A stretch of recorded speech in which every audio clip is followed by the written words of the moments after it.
Carol Ann wanted a perfect wedding, a perfect husband, and a perfect family, but her desire to control the uncontrollable becomes her undoing. What starts off as a cute love story quickly turns into a body horror nightmare. As Carol Ann continues to hit setbacks on her way to a perfect life, she develops an unhealthy habit to deal with the stress. And as her life spirals into disarray, this form of relief turns into a sickening mutilation. Despite reading dozens of horror comics, even I found this one hard to stomach at times. Don't let the cute art style fool you. This comic is not for the faint of heart. This is Tender.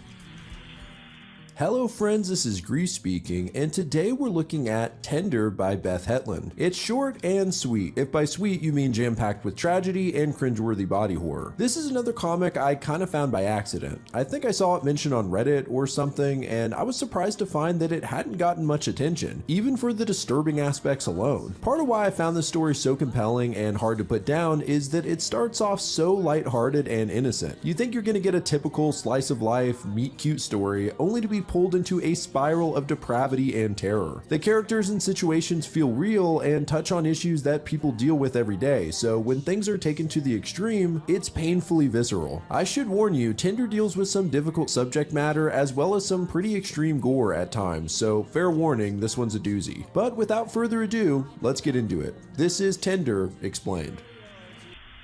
Tender begins at the end of the story. A disheveled, scrawny woman sits alone in an apartment building, singing ominously to her pregnant belly. It's really off-putting for some reason, and trust me, it's actually way more disturbing than you could imagine once you get the full backstory. So let's jump backwards a bit. Carol Ann and her husband Lee are trying for a baby when the day finally comes that they get a positive pregnancy test. Carol Ann is ecstatic and can't stop watching the likes go up on her announcement post. We fast forward to the end of her pregnancy, and Carol Ann is happy to quit her job, anticipating the life of a stay-at-home mom. Her boss tries to convince her to come back after maternity leave, but she's got her mind set, and he congratulates her. Lee helps carry her things from the office as they take the train home. Along the way, Carol Ann points out all the things she's not going to miss about her daily commute. When they get back to their apartment, Lee asks what's for dinner, and Carol Ann picks up the cat before playfully declaring cat loaf. This seems like a fun little exchange, but it's actually really disturbing foreshadowing for what's to come. Carol Ann starts to make dinner, and while most of this comic is drawn in shades of blue, meat, flesh, and blood are shown red. The contrast makes even this steak look freaky. Now, up to this point, this comic seems like a wholesome slice of life until you get to this page, when we're hit with a nightmare scene. It's a mashup of images full of pain and destruction,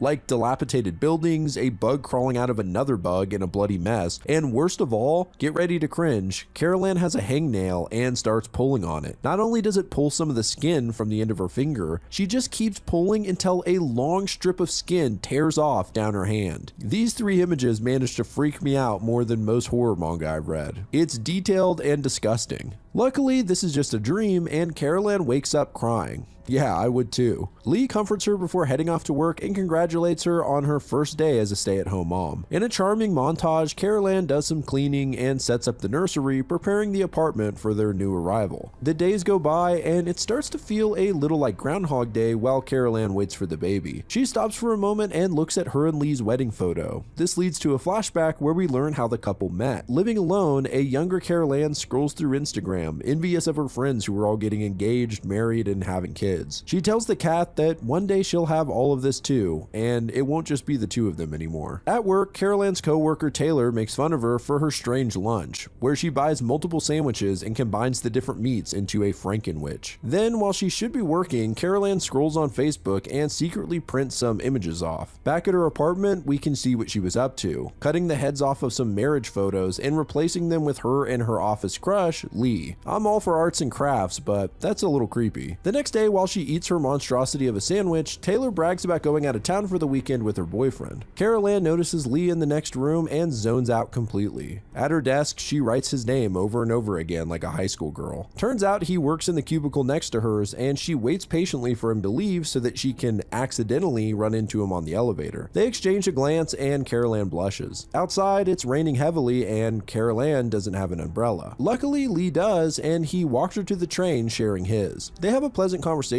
up until Lee gets to a stop, and despite being soaked, Carol Carol is smiling ear to ear. Unfortunately, we're hit with another insane nightmare sequence. Once again, there are various disturbing images. Carol is trapped in a cavern. She starts coughing and finds a clump of hair on her tongue. Then she pulls a massive fur ball out of her throat and spits it onto the ground in a puddle of blood. Jesus. At the same time, the cavern is filled with hair, and Carol finds her shadow in a pool of water, which she smashes with a rock. We also see where the fur came from as she licks her cat furiously. In the final image, Carol lay dead with her actual face smashed in with the rock that she threw. It's absolutely bizarre and terrifying, but it does a great job of feeling like a real nightmare. Carol wakes up from this horror, and while real life isn't as disturbing, we do get kind of a creepy and sad sequence. After waking up, Carol immediately scrolls on Instagram and afterwards looks at herself in the mirror saying congratulations over and over as if she's rehearsing it. Although as she does, she begins to cry. She continues this while she takes a shower, and it's really off-putting. Well, we find out why she's doing this at work. Apparently, when her office friend Taylor went off on that trip with her boyfriend, he proposed and Carol was rehearsing her congratulations. It's clear that in reality, she's extremely envious. As she walks back to her cubicle, she begins to bite her nail until it tears off, leaving her finger bloody. Then, it's pretty gross, but she chews on the nail and swallows it. After her shift, Carol runs into Lee in the elevator again, and it seems like he's just as into her as she is him. Before they leave the building, Lee nervously asks her if she'd like to get a drink sometime, and they exchange numbers. Jumping ahead, it's date night, and Carol puts on her best lipstick and black dress. Dinner with Lee goes really well. They hit it off and afterwards go on a romantic walk, eventually ending up back at Carol place. They hook up, and then there's kind of a creepy shot of Carol just standing naked by the bed staring at Lee, Paranormal Activity style. After a few dates, Carol and Lee are officially an item. At lunch, Taylor can't stop talking about the upcoming wedding, and you can tell it bothers Carol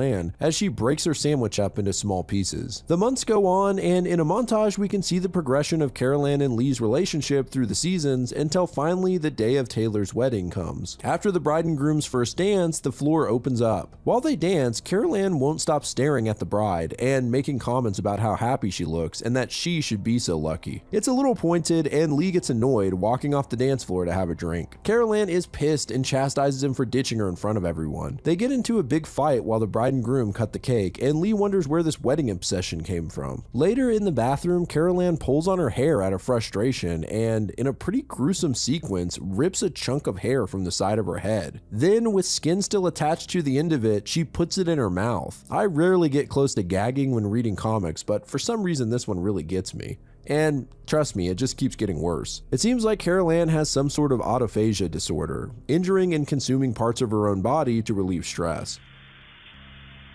She comes back from the bathroom in a better mood and asks Lee if he wants to head back to her place. Back at home, Carol sits in bed and starts pulling on the dry skin on her heel. Eventually, she peels some off, and it tears into her foot a little as we can see a dark bloody spot underneath. Lee comes back to bed and falls asleep while Carol lays in the dark looking at Taylor's wedding photos on Instagram. She then quietly pulls the loose skin from her foot and starts eating it. Ugh. In another time jump, we see Carol and Lee moving into an apartment together. Carol gets dressed up for a brunch date with her girlfriends, and on the train ride over, she starts biting her finger again, giving her another gnarly hangnail. She shows up a little late and finds the girls a few drinks deep. Soon, the conversation turns to Taylor and how married life is. Carol tunes out and looks down at her hand, imagining an engagement ring on her finger. Then she hides her steak knife in her pocket and heads off to the bathroom. We don't see exactly what happens other than blood going down the drain and Carol clearly doing something with the knife. Yeah, I don't know if I want to see what she was doing. In another jump, it's now the night before Carol and Lee's wedding. I guess he finally popped the question. After Lee goes to sleep, Carol reaches into the back of the closet to grab the weird book she made all that time ago, where she glued her and Lee's heads onto a married couple. She takes it up to the roof of her building and burns it in a pot. It's a really creepy scene. Well, the wedding and reception go off without a hitch, and it truly is a perfect day. When they get back home, Carol tells Lee to keep his jacket on. She wants to take some photos to post on Instagram so she can get that sweet dopamine hit she's been wishing for so long. We move ahead in the timeline quite a ways here, and let me warn you, this second half of Tinder is not for the faint of heart. At the hospital, it seems Carol has just given birth to her baby, and the nurse leaves her and Lee for a moment alone. But something's off here. Lee looks mortified. Carol says the baby is perfect and has his eyes, but he refuses to come over, saying he just can't do it. Carol begs begs him with tears running down her cheeks, saying she needs her papa. At these words, Lee loses it and tells her that that is enough. You can tell he regrets raising his voice, and Carol Ann breaks down, saying she's still our baby. Lee tells her that it was their baby. If you hadn't put it together yet, it's a stillborn.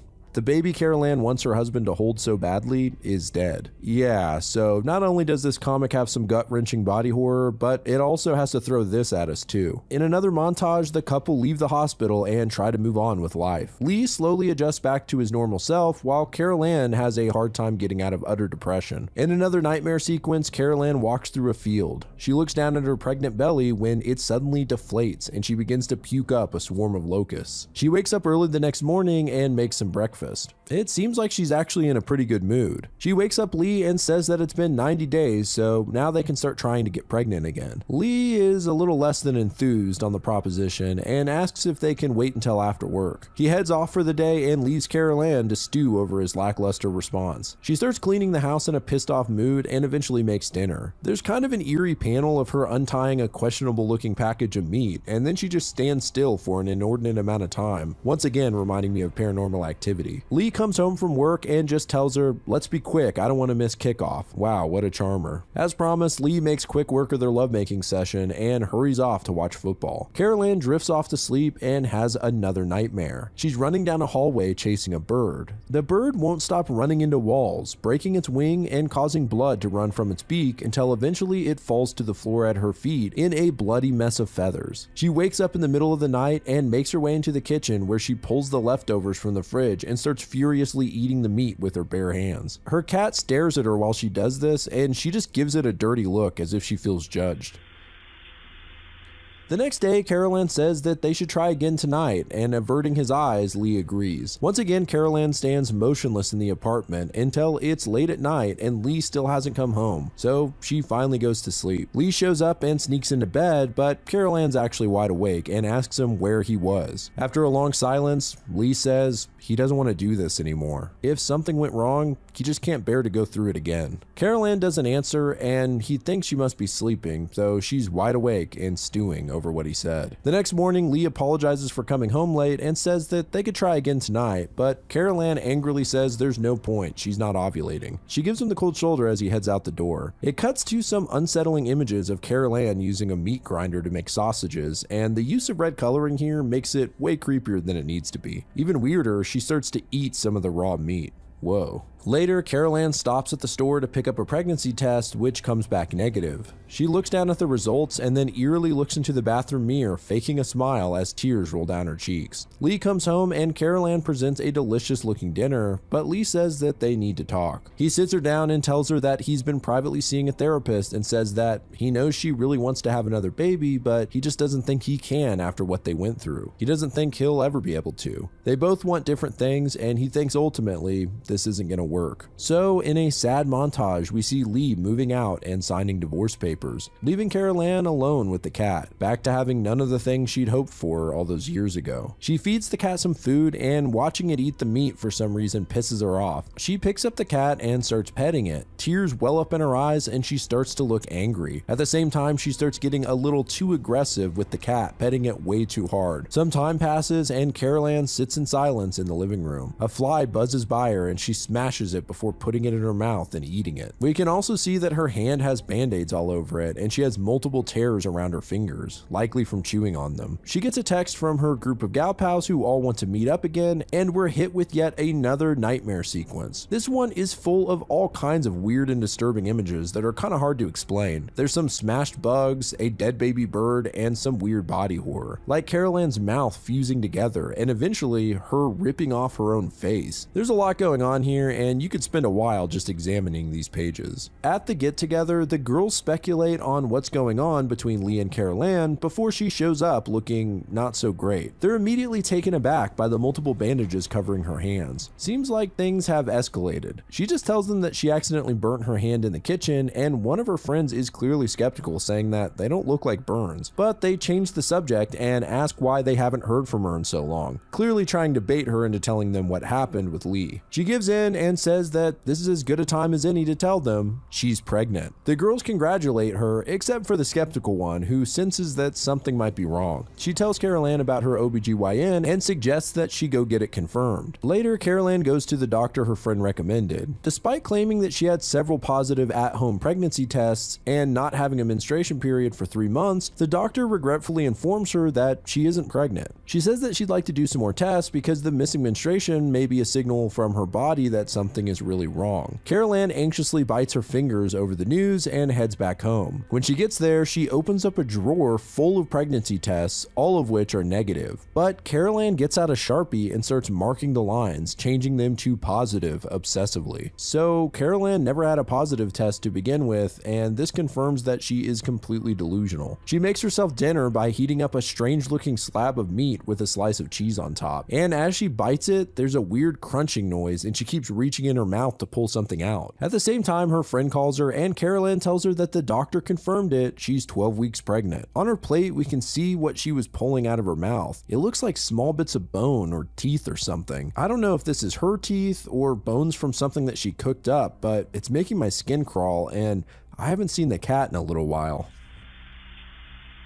Some time passes and Carol Ann enters her apartment to find a surprise party waiting for her. Her friends put together a baby shower, and now that we can see her in the light, Carol Ann isn't looking too hot. She looks emaciated with sunken eyes and cheeks. However, she does look pregnant, which is confusing and a little disturbing at this point. The girls mention that they got in using a spare key Lee gave them ages ago, and they also wonder where her cat is. They haven't seen him around the apartment. Her friends are pretty concerned about her and urge her to eat something. Carol Ann just breaks down crying, and her friends try to comfort her. It's clear that they found out what happened with Lee and say fuck him. Looking at all the gifts, Carol Ann says that this is all way too much, but her friend Taylor says they really wanted to spoil this one. A demented Carol Ann gives her a look and says, "What do you mean this one?" instantly making the room quiet and awkward. And soon after, they all file out. As they leave, Carol Ann says she's so lucky that her firstborn will be so loved. As she comes back inside, her stomach growls and she takes a bunch of pictures of the decorations to post online. She looks at one of the balloons and sees her reflection, which prompts her to violently squeeze it until it pops, and then she pops all the other balloons in succession. After cleaning up, Carol Ann walks into the kitchen and starts heating up a skillet. Then she walks into the bedroom and changes into a bathrobe. It's here that we see something truly awful.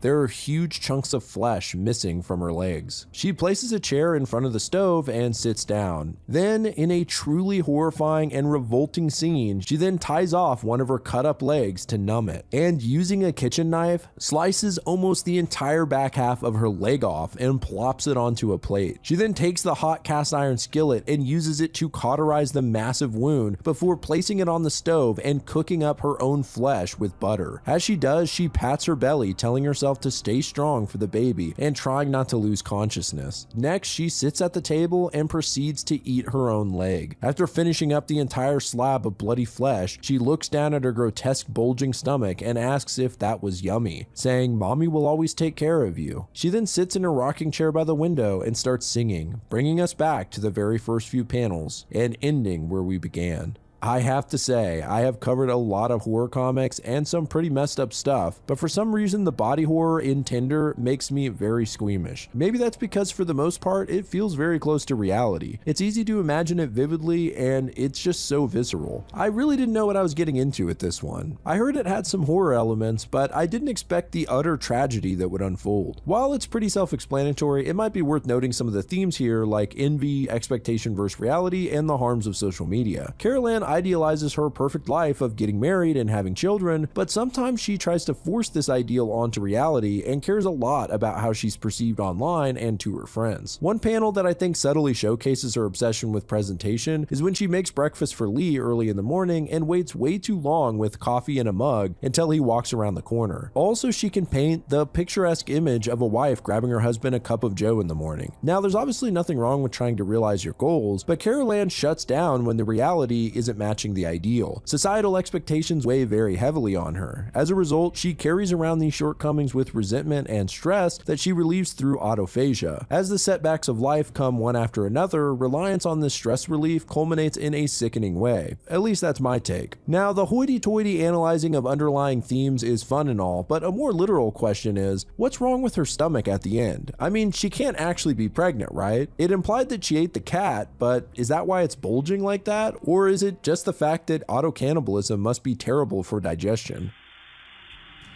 Anyway, what do you guys think? Were you as skeeved out as I was? Let me know in the comments, and please support the author Beth Hetland by picking up a copy of Tinder at your local bookstore or comic book shop. Shout out to Kill Me Katie as always for the intro and outro music, which is likely playing right now, and if you want to see your art at the end of my videos, email me a submission to the address below with a name or social media handle. But I appreciate you guys watching at all. This is Grease speaking. Goodbye, friends.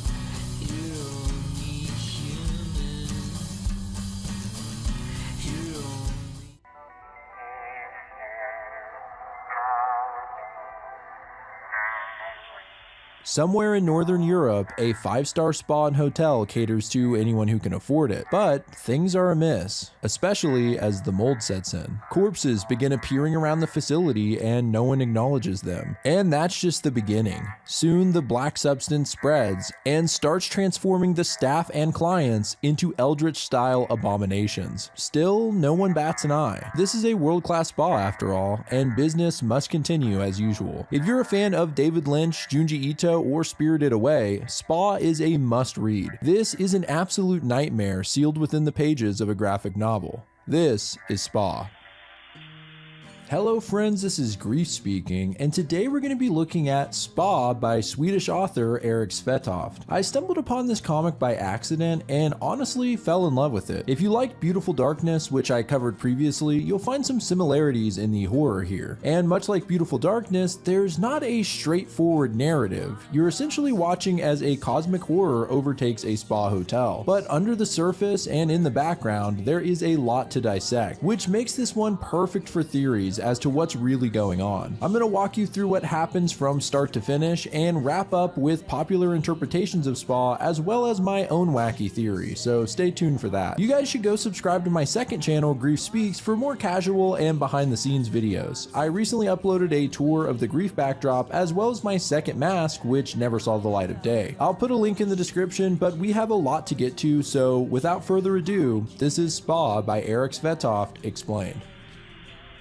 Spa starts off vague, surreal, and unsettling, and it keeps this tone for the rest of the comic. We see a man with slicked back hair in a bathrobe. He's on his knees in the dirt. He's got an off-putting smile and just calmly sits there as 3 cartoon-like characters close in on him with deadly weapons, seemingly beating him to death. Around them is a strange black sludge that seems to be growing around the bleak city buildings nearby. In one of the buildings, a woman looks down through an apartment window. Her husband then asks her if they live here, and she responds, "I guess so." They detect a foul odor and look in the bathroom to see 2 corpses rotting, one in the tub and one face down in the toilet. And shortly after this, they find a body in the kitchen and another in the hall. The couple shows no emotion or surprise at the dead people, and the man suggests they go on a relaxing weekend, maybe unwind a little and think about something else for a few days. Since there's been a weird atmosphere here lately, maybe it'll be better when they get back. As they discuss this on the couch, we can see opposite them in an armchair is another corpse rotting away. The art style is beyond creepy, not just on the corpses, but the bland faces of the living, and get used to it because many of the people in this comic have basically the same face. What's creepier than the situation itself is the complete lack of reaction from the couple, as if seeing dead bodies in your apartment is nothing but a minor annoyance. Not only that, but they don't even seem sure that they live here. This is a running theme in this comic that adds a really really unsettling dreamlike quality. The next section seems straight out of a Wes Anderson film, with several spa employees talking directly to the camera, or in this case, the reader. We learn that this is an award-winning facility that takes a holistic view, providing space for relaxation and human interaction. There's something for everyone, so open your mind, gain fresh insight and energy. We see a montage of people enjoying the benefits of the spa, and then the spa director saying he looks forward to your visit, followed by a pretty freaky couple sharing some champagne. Their smiles are just not right. Next, we follow a new employee on his first day on the job. His supervisor walks him through his duties, which entails keeping fresh towels stocked throughout the facility and discarding the used ones. His supervisor then mentions that today is inspection day. This is actually an important detail. Elsewhere in the shower, some cleaners discover a strange black gunk and have a hard time removing it. Assuming it's some kind of moisture damage, they decide to call in some technicians. As the new guy delivers some towels, we can see the liquid covering the ceiling, some of which drips onto his shoulder. In the hotel cafeteria, the couple from the beginning are enjoying their stay. They discuss how great of an idea this was. However, they spot something weird across the cafeteria. At one of the tables sits another corpse, its skin shriveled and rotted. It's a disturbing sight, and like usual, everyone completely ignores it. At the same time, a business is having a conference here and is treating its employees to the spa for the weekend. One of the employees says he's going to check out early as he has some important business to attend to.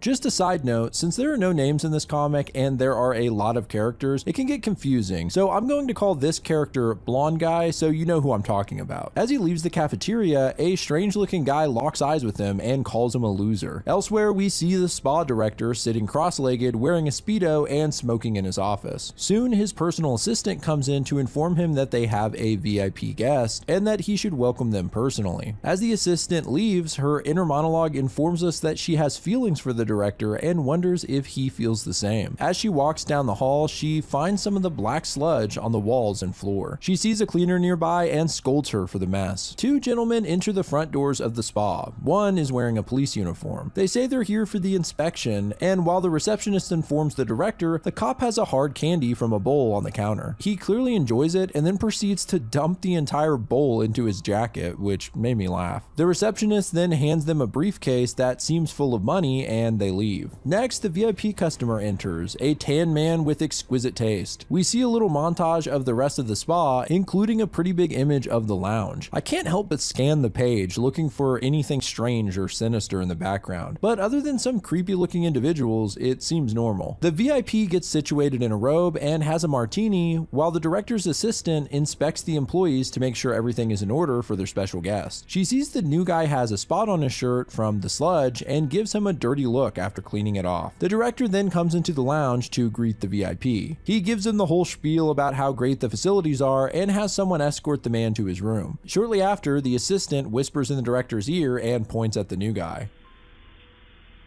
Next, we see a lonely looking man sitting in his room when a woman escorts him to his scheduled massage. He enters the room and sees the massage therapist, who is pretty weird looking. He's shirtless with black tights and long spiny fingers. Kind of looks like a Smiling Friends character or something. He has the man lay down and talks about how important it is to stretch first and limbers up in a series of weird poses before beginning the massage. It's uncomfortable to watch as his long deformed fingers press into the man's back. He then applies a face mask, and one thing I like about this comic is that on paper there's nothing weird about this scenario, but it's just slightly off in a couple of different ways, which really puts a chill down your spine. The man thanks him and the massage therapist seems happy with himself for a job well done. However, he looks at himself in the mirror and the smile fades. After giving a few more massages, he sees some of his coworkers chatting and asks them if they want to do something after work, but they blow him off. It's kind of sad, actually. Somewhere else in the facility, the blonde guy from the company retreat is lost and wandering through the spa. Strangely, he can't find another person, and many of the large rooms are empty. The water here is pretty dark as well. Finally, he stumbles upon an employee and asks for directions. She points him to hopefully the right place, and he continues on his search. This employee was actually taking a lunch order to the VIP suite, and she enters to find him wearing a face mask and doing some exercises. I can't help but think of the opening scene of American Psycho and Patrick Bateman's morning routine. He takes one look at the meal that she brought and calls it inadequate, saying saying everything he consumes must be first class, and he sends it back. The woman brings it to the kitchen and dumps it into the garbage, telling the chef to get his shit together. The chef watches her trash the meal he worked so hard on and begins to shed a tear. Now that's just funny. There's a quick panel of the spa stairwell, which has a black fungus growing on it. Then we get back to the new guy who's been called into the director's office. The director says he's gotten some complaints about cleanliness and goes on a bit of a tangent. It quickly shifts from chastising the new guy over the dirty shirt to talking about what makes a good leader. The director clearly likes to toot his own horn. He then proceeds to tell a story of how he became director, which we see in a detailed flashback. He's a little boy playing on the beach when suddenly a bird is shot out of the sky, its body falling in a gory mess. We see the culprits, and it seems to be the cartoon-faced thugs from the opening. They hold up the bloody bird and smile as its entrails fall onto their faces.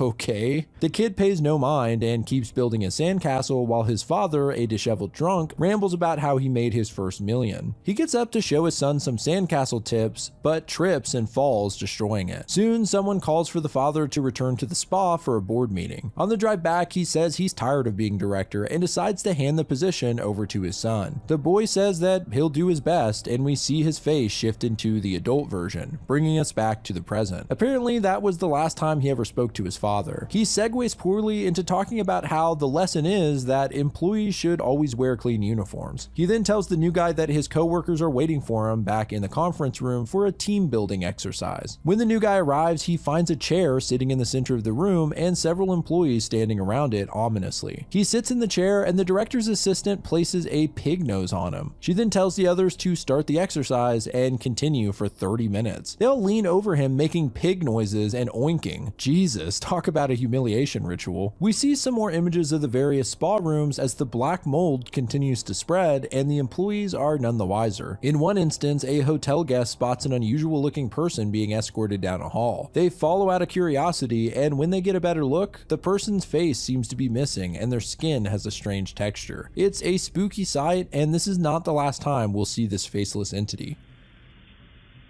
We see the director pacing around, trying to remember what he was supposed to be doing when he gets distracted by a painting of a ski slope. He looks at it and sees a little cartoon character appear on top. They ski down the slope and meet with two friends at the bottom. It's a cute little scenario, but you might notice that these three characters resemble the thugs that beat the man to death at the beginning and shot the bird on the beach. Weird. His imagination is interrupted by his assistant, who informs him they have a small bookkeeping problem. She takes him to the spa safe where all the cash has been rotted by the black mold. All of the company's money is destroyed. The director says it's a shame, but he's an expert problem solver and can figure it out. The assistant asks what they're going to do about the inspection fees, but the director again says he'll take care of it. We check back in with the couple from the opening who comment about the unusual nature of one of the spa's areas. The water is black and there's strange, hellish plant life growing up everywhere. One of the staff members points them to a mineral bath nearby. While the ceiling above is covered in the substance, the bath itself seems fairly unaffected. So the couple relax in the water. This is the good life. Soon they both look over, however, and find the rotted corpse of yet another guest at the end of the bath. It's a ghastly image, and even creepier, the dead woman's hand slowly raises up and points at them. The couple just pauses for a second and then says, maybe we should have a sauna instead. Okay, well, maybe these weird human husks aren't exactly dead. I really don't know, but that's the first time we've seen one move. It then cuts to the couple in the sauna with no emotion like usual, although they're sitting next to yet another body. This one's face is torn off and neatly sitting on a towel nearby. My God. The man asks, have we done something wrong? And his wife replies, maybe we have. Okay, so they seem to have some acknowledgement of what's happening, but it's really hard to tell if they're seeing what we're seeing. In the break room, the massage therapist looks a little sad as he listens to the other staff members talking about how much fun they had on a night out. Soon, the new guy walks in, still wearing the pig snout. A couple of his coworkers apologize for being so hard on him, but that's just how things work around here. They smile at him, and in the hallway behind, he can see a person with a bizarre pig head peeking out. It's holding a coffee mug much like him. It's hard to tell if this is an actual entity he's seeing or just a reflection of how he feels wearing the snout. In this comic, it's probably both. The substance continues to spread across the facility, and in the showers, a cleaner tries to get things spotless when she's approached by the technicians. They are interesting to say the least. They're identical twins and have straight up cartoon faces, though these are notably different than the 3 cartoon figures that the director has seen. They get to work right away, pulling off a wall panel to reveal an elaborate set of pipes. They pull out a schematic and it's crazy complicated, might as well be for alien technology. The technicians go through their tools and it straight up turns into a Three Stooges style comedy act where one of them accidentally bashes their own head with a mallet, followed by the other doing the same thing. It's almost a nice break from the pure dread that is this comic, but these handymen are so damn creepy, so you can never really let your guard down. Well, next they use the mallet to straight up smash the pipes open for some reason, and the black gunk comes spraying out. They continue trying to fix the problem, but the results are disastrous. Eventually they are waist deep in the floor with pipes broken and strewn about the room. Next we see a guest coming out of a bath that is drenched in the black stuff. As she exits, it's clear that she's formed strange boils on her forearm. Elsewhere, the blonde guy is still lost and wandering around, now regretting leaving his colleagues. He happens upon his boss and asks if he's seen the others, but the man just smiles at him and then straight up walks through a wall.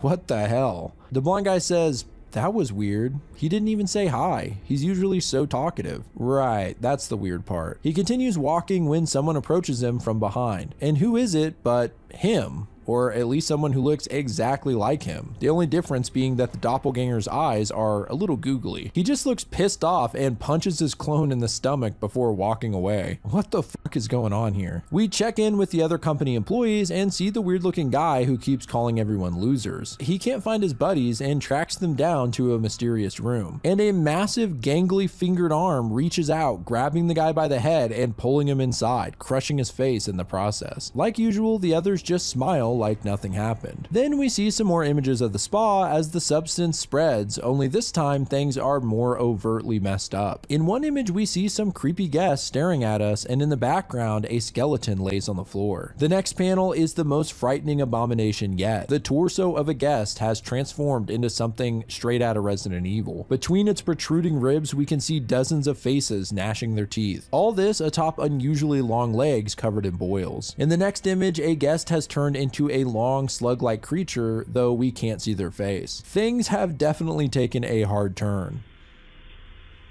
We then see the new guy sitting alone in his room with the pig snout still on his face. His walls are covered in the black mold. He suddenly begins hearing pig noises coming from behind his dresser. He slowly moves it and finds a hole in the wall. Inside is a disturbing sight. Real pigs screaming amongst the black liquid and strange fungus. The guy reaches in and rescues the pigs from the hole. He looks down and smiles at them. And what happens next is batshit crazy. We get a fairly normal shot of a hallway, and then suddenly dozens of deformed humanoid pig beings come flowing out covered in black filth. It's one of the most disturbing panels I've seen in recent memory, as more and more pour out in a grotesque circus of deformed anatomy. The new guy is in the middle, riding on top of one of the biggest pigs. There is a lot to look at in this image alone. Some of the pigs look like cartoon characters, while others are disturbingly realistic. And there's a lot of weird shit going on, like this woman with a pig head who has pigs as breasts. I mean, what the hell am I reading? We then get another glimpse of a random spa room. The guests casually stare in the corner where a giant floating head comes out of the ground. We then see 3 guys sitting in a sauna. One of them says, "You know, I've been thinking." It zooms out to show the 3 guys again, only the room is covered in black filth and one of them has boils all over him. He pauses and says, "Nothing specific." It zooms out again and things have progressed severely. The man with boils' face is gone and the room is completely full of fungus. Soon the strange material bursts out of the guy's head and closes in on the other 2, who just sit calmly. The man says that he can get a little anxious sometimes, and the other man asks, anxious about what? They just stare at the pure body horror in front of them, and the man responds, "Nah, it's nothing, never mind." I mean, talk about denial. It's actually kind of comical, the lack of concern here. here. Next, we see the VIP guest laying on the floor with a hatchet in his back. It seems the chef didn't like the remarks he made about his cooking and in a rage killed the man. He sits on the floor by the tanned corpse in a panicked sweat for a moment before hatching a plan. He's already got darker skin, so he dyes his hair blonde and shaves his mustache in order to assume the VIP's identity. He actually already has basically the same face shape as the VIP guest. There's a running theme in this comic with alter egos and misplaced identity, but we'll talk about that later. The chef then wraps up the corpse along with his chef uniform and throws it into a large body of water. It's unclear exactly where this is, so it could be somewhere outside or in one of the pools. Just after he disposes of the body, the director spots the chef and believes that it is the VIP guest. He apologizes for the food not being up to snuff. The chef says it was only a misunderstanding and that the food was excellent. He then rushes off, saying he needs to check out immediately. The director looks over and sees a trail of black sludge leading down a hallway. He turns the corner to find that it is eerily dark and a figure stands in the hall. The director starts yelling at the mystery person about making such a mess. Then they turn their head and we see that it's the man in the pig snout. His eyes are now black and he just gives a menacing stare. Well, the director isn't fazed and continues to berate him when suddenly the room is filled with the humanoid pigs in all their body horror glory. They begin to surround the director in a haunting display of unsettling insanity. The director stays calm and looks a little puzzled by the whole ordeal. The man in the pig snout says nothing and just continues past the director with his army of pigs. The director just sits on one of the lounge chairs as the room around him fills with filth and fungus. He feels like the only one around here who truly cares about good service and quality. He looks over at a painting on the wall of a tree and has yet another daydream. The three cartoon characters wander through the woods picking berries when they're approached by a bear. Instead of attacking them, it eats some of their berries and befriends them. He's snapped out of this by the two property inspectors from earlier. They complain that the latest payment was less than usual. The director tries to explain that there was a small financial mishap, but the police officer picks up a vase and smashes it on the ground, while the other man says when payments are late, there are consequences. The officer then picks the director up and straight up yeets him into the wall. The way this is illustrated just looks really funny. It made me laugh out loud the first time I saw it. The man says they'd appreciate it if they get all the money next time. The director lay with blood running from his nose. His assistant runs to help him and once again contemplates telling him how she feels. But he rushes off and runs into the two technicians telling them to get back to work. There's another montage of the various spa areas. In one, a guest pours some champagne while their head has completely transformed into a demonic pig. In another, an old man rests in a hot tub with his eyes closed while three amorphous entities move in on him, their heads elongated and bodies decayed. One image shows some guests enjoying a soak in a pool while a massive entity sits next to them. Its body is bloated and head stretched out. Then, in one of the strangest and in some ways funniest images in this book, we see a corpse laying on the ground with its face torn off, the black liquid pouring onto the floor. Okay, that's actually really dark. That's not the funny part. There's a small skull-like head poking out of the guy's butt for some reason. It's another moment that was so bizarre I couldn't help but laugh.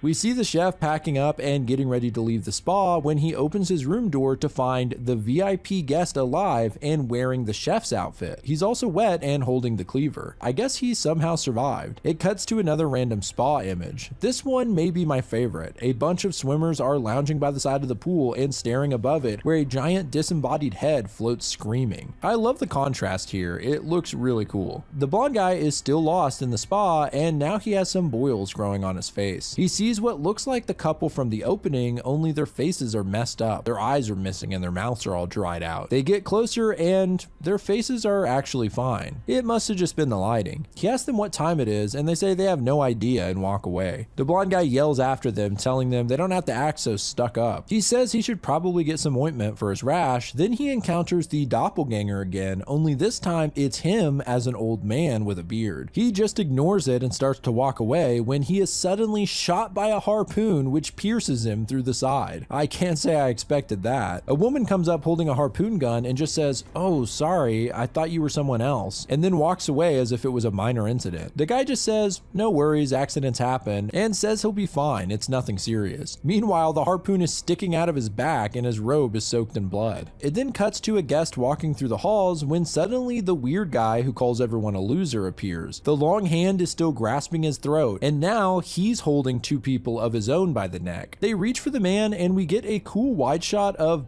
basically an infinite line of people choking each other. It's visually a really cool idea. Reminds me of something you'd see in Junji Ito. We see the couple laying in bed while a ghastly face floats in the blackness outside their window. They look at each other and start kissing while an even more disturbing entity walks by. The couple then start having sex under the covers, a pretty awkward exchange considering freaky ass entities keep looking in through the window. In a truly bizarre sequence, the couple is replaced by distorted monstrosities continuing the act, and the real couple standing naked is now watching them through the window. Then they suddenly have the robes back on and are standing by the bed, and the two human husks lay there motionless. It then shifts back to the couple laying in the bed and two ghoulish monsters embracing each other on the other side of the window. Soon the faceless figure from earlier approaches them, and we see them snatched out of the room through the window. Are you confused? I sure as hell am. We get another few images of the spa. In one, a girl stands calmly staring at the reader, and behind her is a massive human head filling up the hallway. In another, the two technicians simply shrug at us with the showers completely destroyed behind them. There's also a strange page featuring the director staring into one of the pools at a version of himself swimming in the black water. Next, the assistant seems to be wrapping up another team building exercise. This time, an employee stands in a corner wearing a dunce cap. Not clear what just went down, but I'm sure it was unpleasant and cruel. The assistant spots the director and tells him there's been some major issues, that the staff lacks discipline and several guests have asked for their money back. Funny enough, she doesn't mention the cosmic horror abominations that have taken over the place. He says that he just needs a moment in his office, and as they speak, they see a trail of black liquid and several of the pig creatures roaming the halls, the substance spewing from their snouts. We jump ahead to the director in his office, and the pig creatures are running rampant inside, although he doesn't react. Then his father from the flashback shows up. He tells his son that he regrets handing over the spa, and that certain situations require a real leader. He grabs the director's badge off of his shirt and puts it on himself. He says he's about to have a board meeting addressing all the issues going on and tells the son to pack his things up. While they speak, the office is being destroyed by the creatures. The father heads down the hallway and is confronted by the property inspectors, who start beating him up immediately. They tell him that they need to get the inspection fees. It's becoming clear that these guys are not inspectors but mobsters of some sort. The new director then pulls out a small horn and blows it. Elsewhere, there are several employees playing cards in a basement room, including everyone's favorite weirdo massage therapist. In the corner of the room sits a person in military garb and a beret. They almost look like a dog person or something. When they hear the sound of the horn, they stand up and grab two briefcases before leaving the room. He finds the director and the thugs and hands them the briefcases, which I guess hold his own personal money. The men then thank him for the understanding, and the director gets up and rushes towards his board meeting. One of the mobsters asks the dog person if they've worked here long, and after a moment of hesitation, they just say,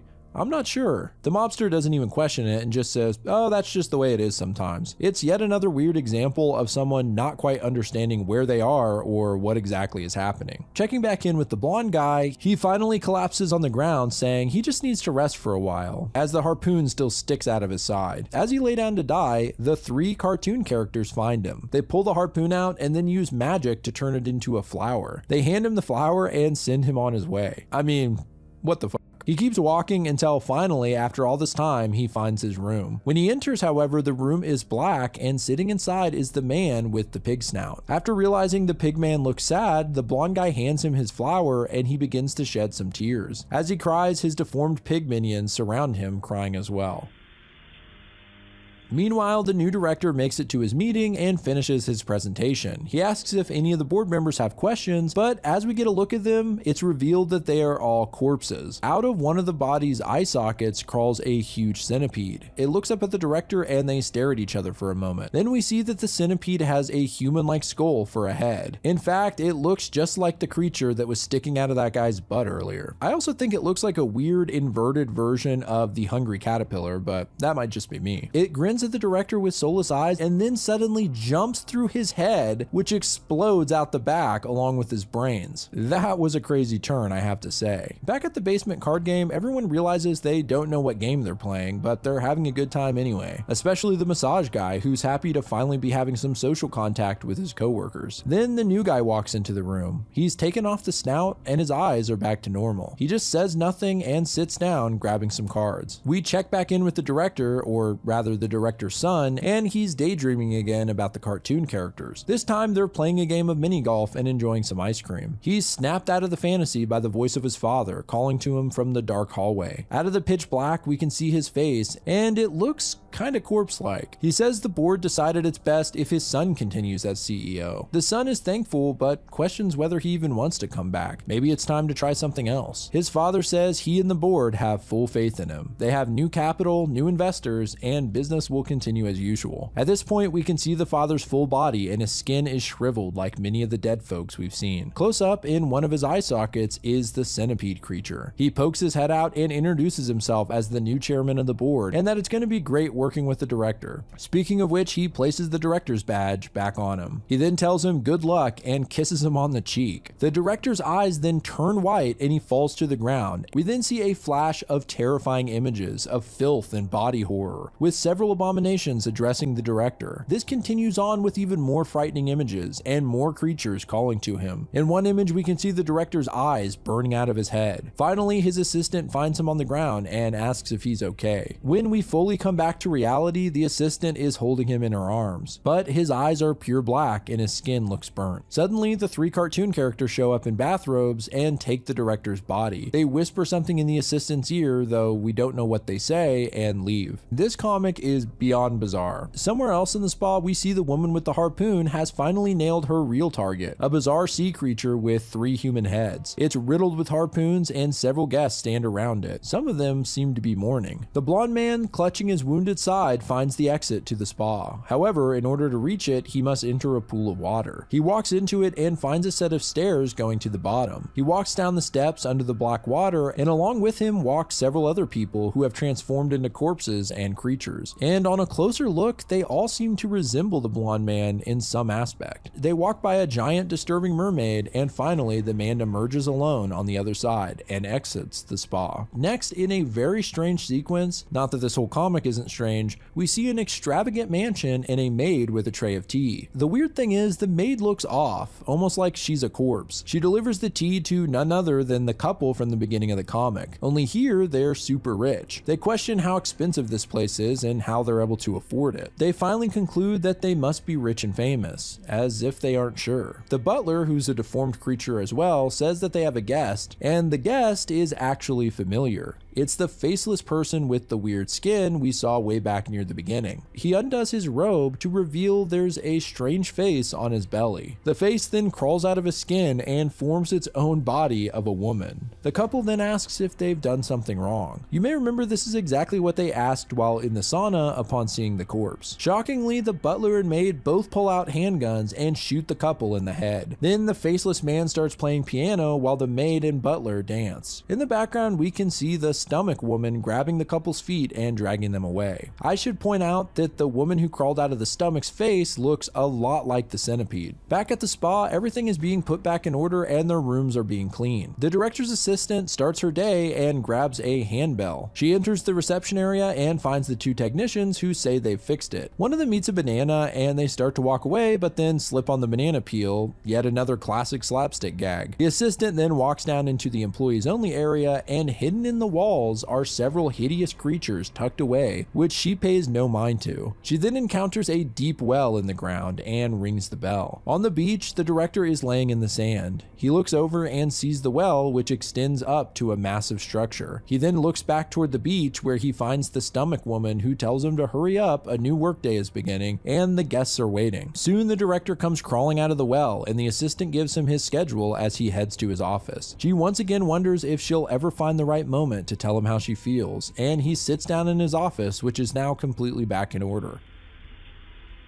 We finally get a full shot of the massive facility from the outside, and it's huge, almost endless. In the woodlands nearby, the blonde man walks away, pausing briefly to look back. As he travels, he encounters the 2 mobsters who are literally burning the money they got. Then he sees a limo roll up on the nearby road where a man gets out. It's the VIP guest, only this time it's clear that it's the chef with his dark hair and mustache. The man continues walking until he eventually encounters 3 thugs with cartoon faces, and they surround him him with deadly weapons. It then cuts to the couple entering an eroded apartment building. They take the stairs up and see a smiling man with slick-backed hair and a bathrobe heading outside. You may recognize him as the very first person we saw in this comic who was attacked by the thugs. The couple acts as if they are interested in renting an apartment here. It's pretty run down, but they decide to head into an apartment and check it out. They face through the door, and outside the smiling man kneels down in the dirt, and that is Spa, ending just as it began. This may be the most surreal comic I've ever covered, including Beautiful Darkness, which was pretty vague in meaning as well. While Spa is a pretty obscure comic, there are still several theories floating around as to what it means. The most common interpretation is that Spa is a satire on the wellness industry. The spa becomes an allegory for how modern society pays for relaxation and self-care while ignoring deeper problems like corruption, alienation, decay, and existential dread that lay beneath the superficial treatments. This is the main takeaway I've seen in many of the reviews for Spa, but I want to give a bigger breakdown of all the major themes as well as my own possible interpretations. The biggest reoccurring theme, and in my opinion the most disturbing aspect of Spa, is the normalization of death and tragedy. Characters see rotting bodies, grotesque transformations, and violence, yet no one bats an eye, and they only act as if this is some minor inconvenience. As I mentioned, it really does remind me of what I found so creepy in Beautiful Darkness. Everyone going about their day-to-day as if nothing is wrong while major disturbing events happen. I think this kind of normalization of the absurd is terrifying, but kind of rare in media. Another theme is around identity. Characters seem to have no idea where they are or how long they've been there, and the main couple is a prime example. When they're in the shitty apartment, they wonder if they live there, and when they're in a mansion, they do the same, as well as taking a guess that they must be rich and famous. Not to mention the amount of bizarre doppelgangers seen throughout. Another big theme revolves around corporate rituals and power structures. The director's humiliation rituals like the pig snout and dunce cap, his succession story, and his father's eventual reappearance all parody workplace hierarchies. Even the inspection fees seem to be mob-like extortion disguised as corporate overhead. Also, the fact that the rules and status quo are more important to the business than addressing the madness that exceeds those boundaries. Then you have the fact that the story seems to loop, showcasing cycles of violence and surreal recurrence. The story begins with the three cartoon thugs attacking a man and ends with this exact scenario playing out again. The couple drifts from spa to mansion to the apartments on repeat, and the story loops back to its own beginning, suggesting an eternal cycle where horror endlessly plays out. Now, while these sophisticated sounding allegorical interpretations are interesting, I think it's a lot more fun to take a stab at this from a literal perspective. What if the spa is hell? Okay, now stay with me here, this is just for fun, but the endless spa could function as a sort of liminal zone, like the bathhouse in Spirited Away. People arrive without remembering who they are, whether they belong there, or even if they're alive. For example, this is why the couple can't decide if they live here, and why guests don't know how long they've been employed. This uncertainty of identity feels like the fog of death, or limbo. The black mold could represent the rot of death itself, slowly eroding both flesh and memory, eventually twisting bodies into new fucked up forms. This explains all the bizarre transformations. They're not random mutations, but stages of decay in hell. The cartoon thugs who appear at the beginning could represent demonic figures who oversee the cycle. They kill, escort, and reappear in the director's daydreams as if to remind him that this place is a machine of death. The director and his obsession with clean uniforms and good service is like a parody of Divine Judgment, where salvation isn't about morality, but about appearances. You could even take it further by looking at his father as an old god handing down eternal responsibility, the punishment being trapped forever in an endless, meaningless system. In this hell theory, the guest's indifference to corpses makes sense because they're already dead. The rotting husks are simply earlier versions of themselves, reminding them where they're headed. This is just how it works, and as the cycle repeats itself, it becomes routine. In this way, the spa is less a linear story and more of a circle of horrifying events where the dead enter, decay, and feed back into the cycle again and again. This is obviously more of a fun fan theory, but it does kind of work. Anyway, I want to know what you guys think of Spa. Is it a satire on the wellness industry? Could it be an interesting concept of hell or purgatory? Or is it just meaningless, a complete lack of narrative used as an excuse to showcase some cool horror art? Let me know in the comments below, and if you like this comic, be sure to pick up a copy at your local bookstore.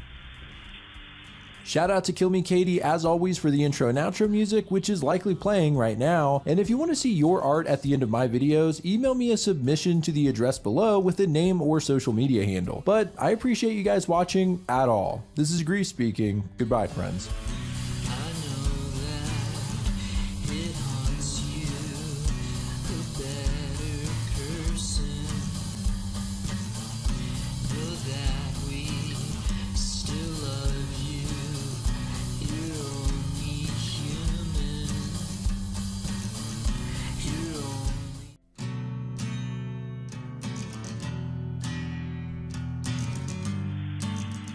A young girl named Alice wakes up in a white room with a number tattooed on her hand. She's guest 431 of the Manor. Here you can have anything you want, as a talking serpent will grant your every wish. However, Alice is interested in getting back outside to the real world. The problem is, the only way out is to pass through all 431 rooms, and the further Alice gets from her own room, the more her body will rot. Bibliomania follows Alice as she makes her way through the manor, encountering the guests and their wishes. Some are funny, some are sad, and some are very disturbing. All the while, Alice's body begins to break down from the rot. Can she make it to room 0 before her body crumbles? Or worse, will she become a victim to one of the disturbed guests and their twisted fantasies? Find out as we do a deep dive into Bibliomania.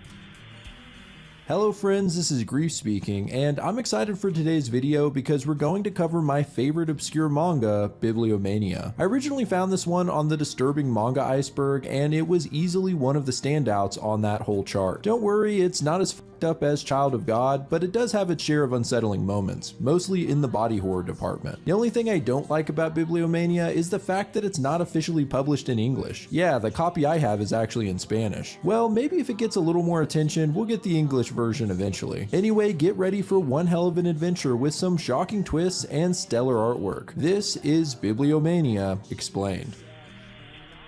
Chapter 1: Alice in Phantasmagoria. In a dense city, an explosion lights up the sky. We then see some narration that reads, "I heard a loud sound. I opened my eyes. It would seem the sturdy coffin that sealed me has been broken. I'll leave this coffin and fill my body for the first time in a while." In the center of the city is a massive sphere, and it seems this is the source of the explosion. There's now a massive hole in its side that's smoking. From inside, a giant creature starts to emerge, and the people on the street are running for their lives as the voice continues saying, "I'll eat without thinking of anything. I'll eat and eat and eat." We can see a few men who've taken refuge in a building, only for huge sinister eyes to look into the window at them. It's an eerie image, especially with the narration ending with the words, "This is my only happiness." This is followed by a beautiful title page showing ships broken to pieces in the nearby ocean and Bibliomania at the top. The letters made up of small characters that would easily fit on a deck of playing cards. These characters are actually seen later in the story, so this page is fun to go back to after you finish. After that ominous opening, it moves into the real story. A bell rings out and a voice declares that a new guest has arrived. On the floor of a completely white room sits up a girl named Alice. She looks up to see only one object in the room, a large door. She looks at her hand and sees the number 431. On the door is the number 430. The door also has a beautiful design covered in an artistic filigree. It's actually a large part of this comic style. You'll notice that some of the buildings and ships earlier had similar patterns on them. With a bemused grin on her face, Alice approaches the door. She reaches for the handle, which has the symbol of a snake on it, when suddenly a disturbing face appears behind her. He welcomes her to his manor and introduces himself as the Serpent, a fitting title as he looks like a large snake with arms and wears a suit. He says it's been a while since he's had a guest and seems delighted at Alice's arrival. He snaps his fingers and summons an armchair out of thin air for Alice to sit in. Then he tells her to wait in this room until the party begins. He says there's going to be a wondrous banquet, but it'll take a little time to prepare. As he speaks, strange symbols can be seen forming behind his teeth, and he tells Alice that as long as she's in this room, she can have anything she desires. Alice's belly rumbles, and to demonstrate what he means, the Serpent snaps his fingers and giant strawberries begin raining from the sky. At the same time, massive cakes grow out of the ground like a dessert paradise. The serpent tells her not to leave the room and disappears. It then cuts back to the destroyed city and we see the words Alice, 5 days until entry at the top. We can see Alice unfazed walking through the empty streets until she comes upon a small doll. She picks it up and its arm falls off. Suddenly she catches a familiar smell in the air and begins following her nose. Behind her, the doll lay on the street with a butterfly resting on it. Okay, so maybe this is before Alice entered the serpent's manor. Back in room 431, Alice has had her fill of desserts. In fact, the giant plates are basically empty, so she really went to town, I guess. Well, out of boredom, I guess, she once again approaches the door to room 431. She opens it up and begins to walk through when she feels a sharp pain on her hand. Her skin looks like it's rotting or something, and as she investigates, the serpent appears screaming at her and pulls her back into her own room. He tells her that if she leaves, her body will begin to rot, and the further she gets, the worse the effects are. He goes on to explain more about the manor, how there are 431 guests and 431 rooms. For every new occupant, a new room is added, and that's how it's always been since the beginning, a long time ago. He says that one day when room 666 is added, the manor will be complete, and they can all celebrate with a big party. He adds that any guest attending the party will not be able to leave the manor for all of eternity. He considers this a good thing since here you can have literally anything you can imagine. It's so much better than the outside world, which is full of suffering and conflict. Alice furrows her brow and says there are good things out there too, you know. She then throws a quick tantrum saying she doesn't want to go to the party, she wants to go home. It almost seems like the serpent looks right at us and calls her a silly girl. He informs her that there is one way to leave. If you wish to return to the outside world, you'll have to get to the very first room to be made in the manor, room 000. Alice immediately jumps towards the door before the serpent can finish. He grabs her by the collar and continues, saying that in order to get there, she would have to make her way through all 430 rooms, which is a problem because, as he mentioned, the further she gets from her room, the more her body will rot. But here, she'll be just fine, and as proof, Alice looks at her hand to find that it's healed back to normal. By the time she would make it to the exit, however, the rot would consume her entire body and she would die. As the serpent continues his warnings, Alice slowly sneaks off toward the door once again and simply says, "I guess that means I gotta hurry." She opens the door and the serpent tells her point blank that she'll regret this. It then cuts back to the broken city once again, this time saying 4 days until entry. Alice casually walks through the wreckage with a smile, sniffing the air to find the source of the smell. Eventually, she stands on a massive gun near the beach and declares that she's found what the smell is. The gun here is really interesting and suggests that this is either a futuristic or alternate world because of the difference in technology. There's something about the design that kind of reminds me of Fullmetal Alchemist.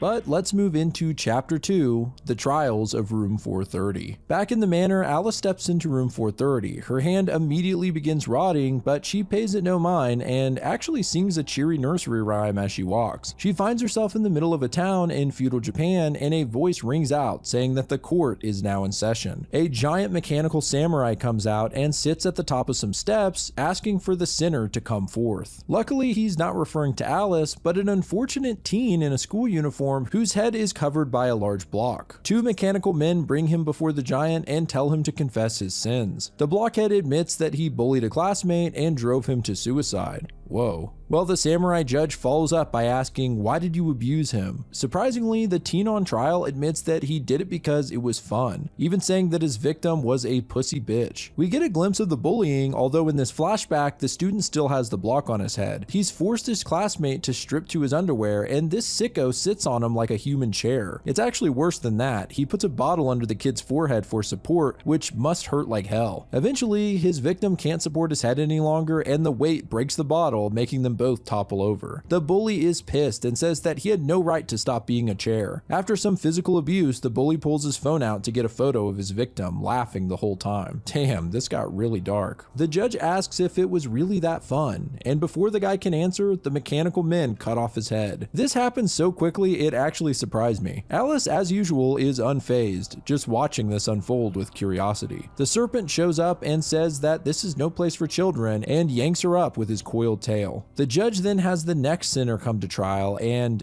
it seems like it's the same guy. The serpent tells Alice that ever since this guest came to the manor, he's been killing the same person over and over again. Just then, the block-headed bully is beheaded once more. It's become clear now that the samurai is the bullied student, and he rages out, screaming that he's not a chair while beheading his tormentor over and over again. Apparently, he's done this for years, and we can see him raging out at the bully, saying, "How about you be my chair, asshole?" From further away, we can now see that the thousands of heads he's chopped off have formed a sort of chair under him. It's a great revenge tale, except for the fact that it sounds like a miserable existence living in bitterness for all of eternity like this. The mechanical swordsmen around are laughing maniacally and look pretty disturbing. The samurai not only judges his bully, but everyone else who sat there and watched doing nothing. In the end, he wants to kill everyone, making this area a lot less safe for Alice. Just as the mechanical men slash at Alice with their swords, the serpent grabs her again, yanking her to safety. Behind them, there's a pretty wild panel of the samurai slashing up hundreds of victims and crying out that it'll never be enough for his chair. At this point, it's clear that Alice needs to leave, so she presses on to the next room. Chapter 3. The Bird of 413 and the Hero of 385. In the past, Alice, now 3 days from entry, jumps from the massive gun and to the rocky beach below without taking any fall damage. She continues sniffing and says, "It's close." Alice walks through another door and finds herself falling upward into the sky, eventually landing on something soft above. The serpent appears and tells her that the occupant of this room wished to become a bird, and we can see that Alice landed on the bird's back. It's huge and has a human face, which is kind of creepy, but beautiful at the same time. This guest wanted to be free from the meaningless borders drawn across the ground and to be free of the conflicts of man. So she became a bird, soaring through the sky and forgetting she was ever human. The serpent asks Alice if she truly wishes to return to the outside world, and she answers with a smile, "You bet." At this point, her arm is pretty unsightly, rotted into a twisted, mutated mess. As the bird continues flying through the heavens, the serpent reveals that he himself has never seen reality. The system forbids him from leaving the manor, but listening to his guests has made him think. For a human to leave this place is to let go of great happiness. Alice says that that may be true, but she doesn't want a world built on her own lies. Instead, she'd rather experience the itty-bitty happiness of the real world. The great bird flies past a moon, atop of which sits the next door. Alice jumps off towards it, declaring that she hates lies. She waves goodbye to the bird and the serpent and enters the next room.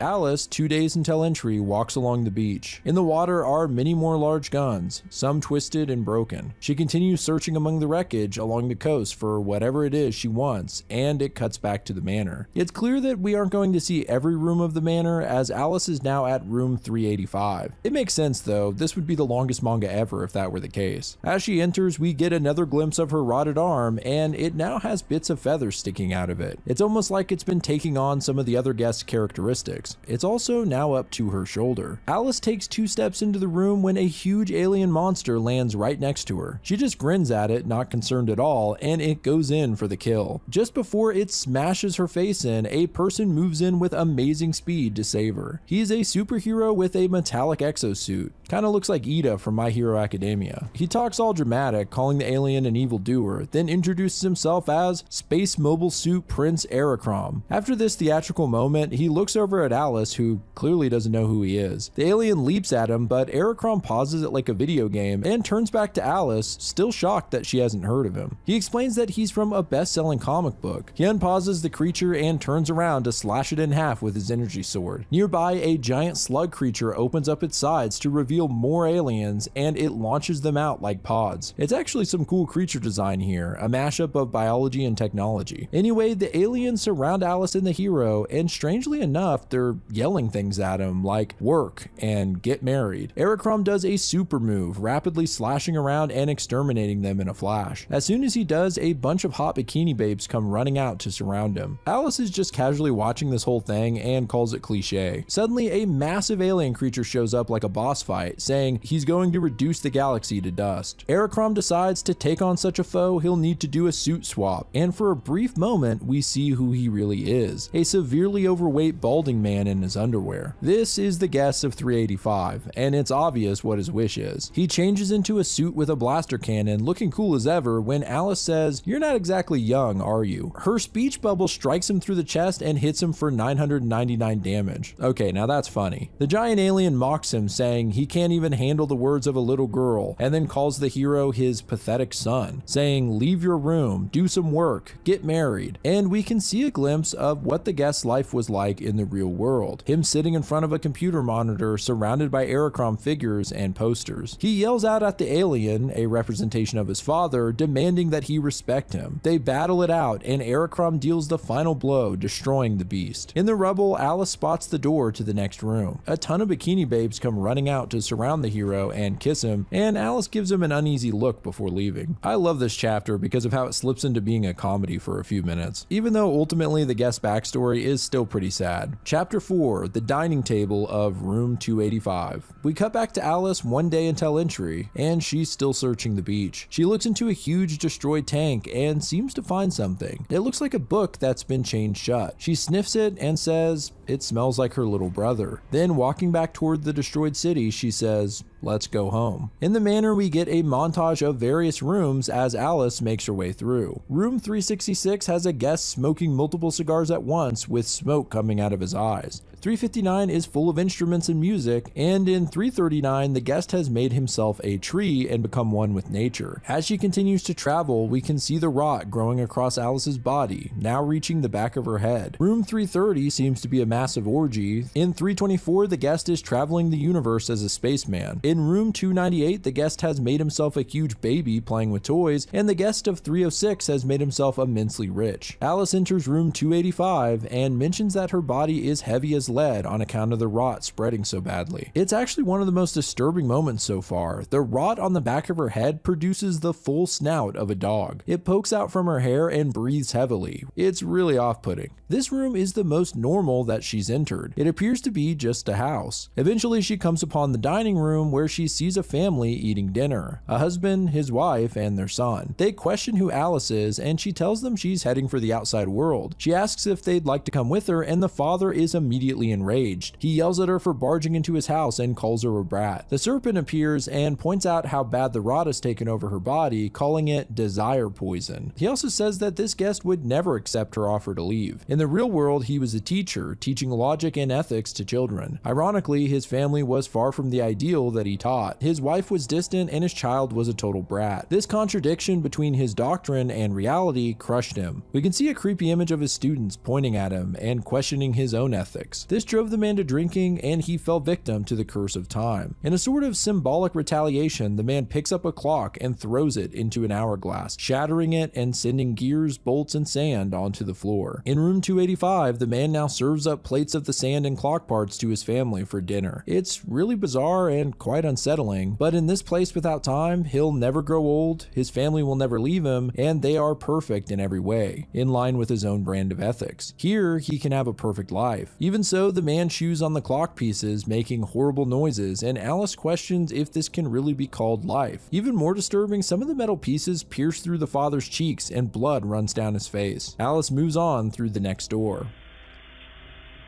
Chapter 5, The Bog of 276. In another flashback, Alice, now 10 seconds before entry, sits on her bed and breaks open the locks around the book. Its covers bear resemblance to the doors in the manor, and she begins to open it. When she does, it floats into the air and all the pages flutter. The seconds count down, and before you know it, Alice is sucked into the book. This seems to confirm that the manor is actually this book, and these flashbacks were leading up to Alice appearing in room 431. Inside, she's not looking too hot. The rot is now moving onto her face, and she's walking slowly through room 276, which is covered in thorny roses. The occupant in this room is a beautiful woman who continually stares at herself in the mirror. She asks Alice why she insists on returning to the real world when there is nothing there but pain. Alice tries to argue with her, but the woman cuts her off and asks her if she knows what it's like to fear death every night. She compares it to drowning in a bog. Here, she can remain beautiful forever. Alice asks her if she had a family. Was no one anyone there for her? This really sets the woman off, and she yells at Alice to quit her nonsense. Her face has rapidly changed to that of a decrepit old woman, and thorns grow out of her face. In reality, this woman feared death, and aging horribly, was kept in a hospital waiting to die. Her family disdained her for having to foot the medical bills. She eventually escaped the hospital and wandered into the woods, planning to hang herself. However, as she puts the rope around her neck, she looks over and sees the book. As she explains this to Alice, the thorns on the roses begin to cut her and fill the room with blood to the point that it's waist deep. The woman says in this room she can live forever and reveals her face to be nothing but a skull now. Alice is silent and turns towards the door, wading through the blood. The skull-faced woman laughs ominously as Alice exits to the next room. Outside, we can see the book sitting on Alice's bed, and up above, a hole in the ceiling that looks exactly like the one made in the giant sphere from the beginning of the comic. In a slow zoom out, it's revealed that the bed rests on top of thousands of objects and artifacts from all across history, like a bizarre collection of everything that's ever existed. At the bottom, dozens of people are tied up and blindfolded, screaming for help. What the hell is happening here? Chapter 6, The Tombstone of 268 and the Researcher of 255. Breathing heavily, Alice makes her way through the manor. At this point, almost her entire body is rotting and transformed as she steps into room 268. It consists of hundreds of paper strips with symbols on them, like ribbons of information. The serpent stands inside as if waiting for her. He tells her that this room's occupant was like her and sought to reach room 0, or more accurately, page 0. He reaches out his arms and says that this is all that remains of him, waves of information in a sea of data. His soul became words after his body crumbled, and now they reside here. There's a beautifully disturbing image of Alice, half of her face now rotted with tentacles growing out of it. It's a really gorgeous panel. The serpent once again warns her that if she proceeds, she'll end up like this. However, Alice says nothing and continues to the next door. The serpent ponders what drives her. What is it that she wants in the outside world? She leaves and he calls her foolish, saying that she has no idea that room 0 was never made to be reachable. He gets pissed off, impatiently waiting for the book to reach page 666 and having to fulfill these ridiculous wishes for humans. He ends by saying something kind of ominous. I must bring them also. They will listen to my voice. It cuts back to the people who are tied up outside and they start screaming that it's coming back. The beast has come. Alice wakes up in room 255 and curiously, she's completely back to normal without any rot. She finds herself in a large glass chamber like a test tube. Soon, a creepy-ass scientist peers in at her and presses a button which sends her through a long series of tubes before spitting her out. The scientist tells Alice that thanks to her, he's got some great data now. Several more similar looking scientists surround her and he says that he cloned himself in order to analyze the book from every possible angle. So I guess these aren't other scientists, but rather odd-shaped clones. We get a zoom out of the lab, which is massive and complicated, but there's a lot of data to process after all. The scientists say they found her at the entrance, collapsed and ready to die, but he injected her with a drug that he developed that suppresses the rot, although it only works once. They all laugh creepily while staring at her, and then the scientist says he'll explain the secret of the book that they're all in. Weirdly enough, the top of one of the clone's heads pops off and his brain jumps out with arms and legs, and it runs around like a dog playing with Alice. Weird, but cute. It rests on Alice's head and its eyes project a screen on the wall. The scientist uses this like a PowerPoint presentation and says that once the manor, or book, reaches 666 people, it will bind all of their flesh and souls together, merging into a being of great power. This is the party the serpent speaks of. For every wish that's granted, the occupants become more insane and they grow further away from their neighbors and the outside world. It makes them stay in their rooms and rots away their desire to escape. The scientist pulls down his eyelid to show the room number on his eye. Every occupant has this somewhere on their body. He goes on to explain that the book also has a system in place that makes reaching page 0 impossible. The book is designed so that the lower the page number, the faster the body rots. Those in rooms below 100 can't even enter their neighbors' rooms without crumbling completely. All the scientists bunch up together in a creepy panel and laugh, telling Alice that she'll never make it to page 0 and warn her not to go any further. Alice just smiles and asks them a question. How can they tell which scientist was the original? All at once they answer, me of course, and point to themselves, which sends them all into a furious argument and they start fighting over who's the original. As they do, Alice keeps on smiling and walks into the next room.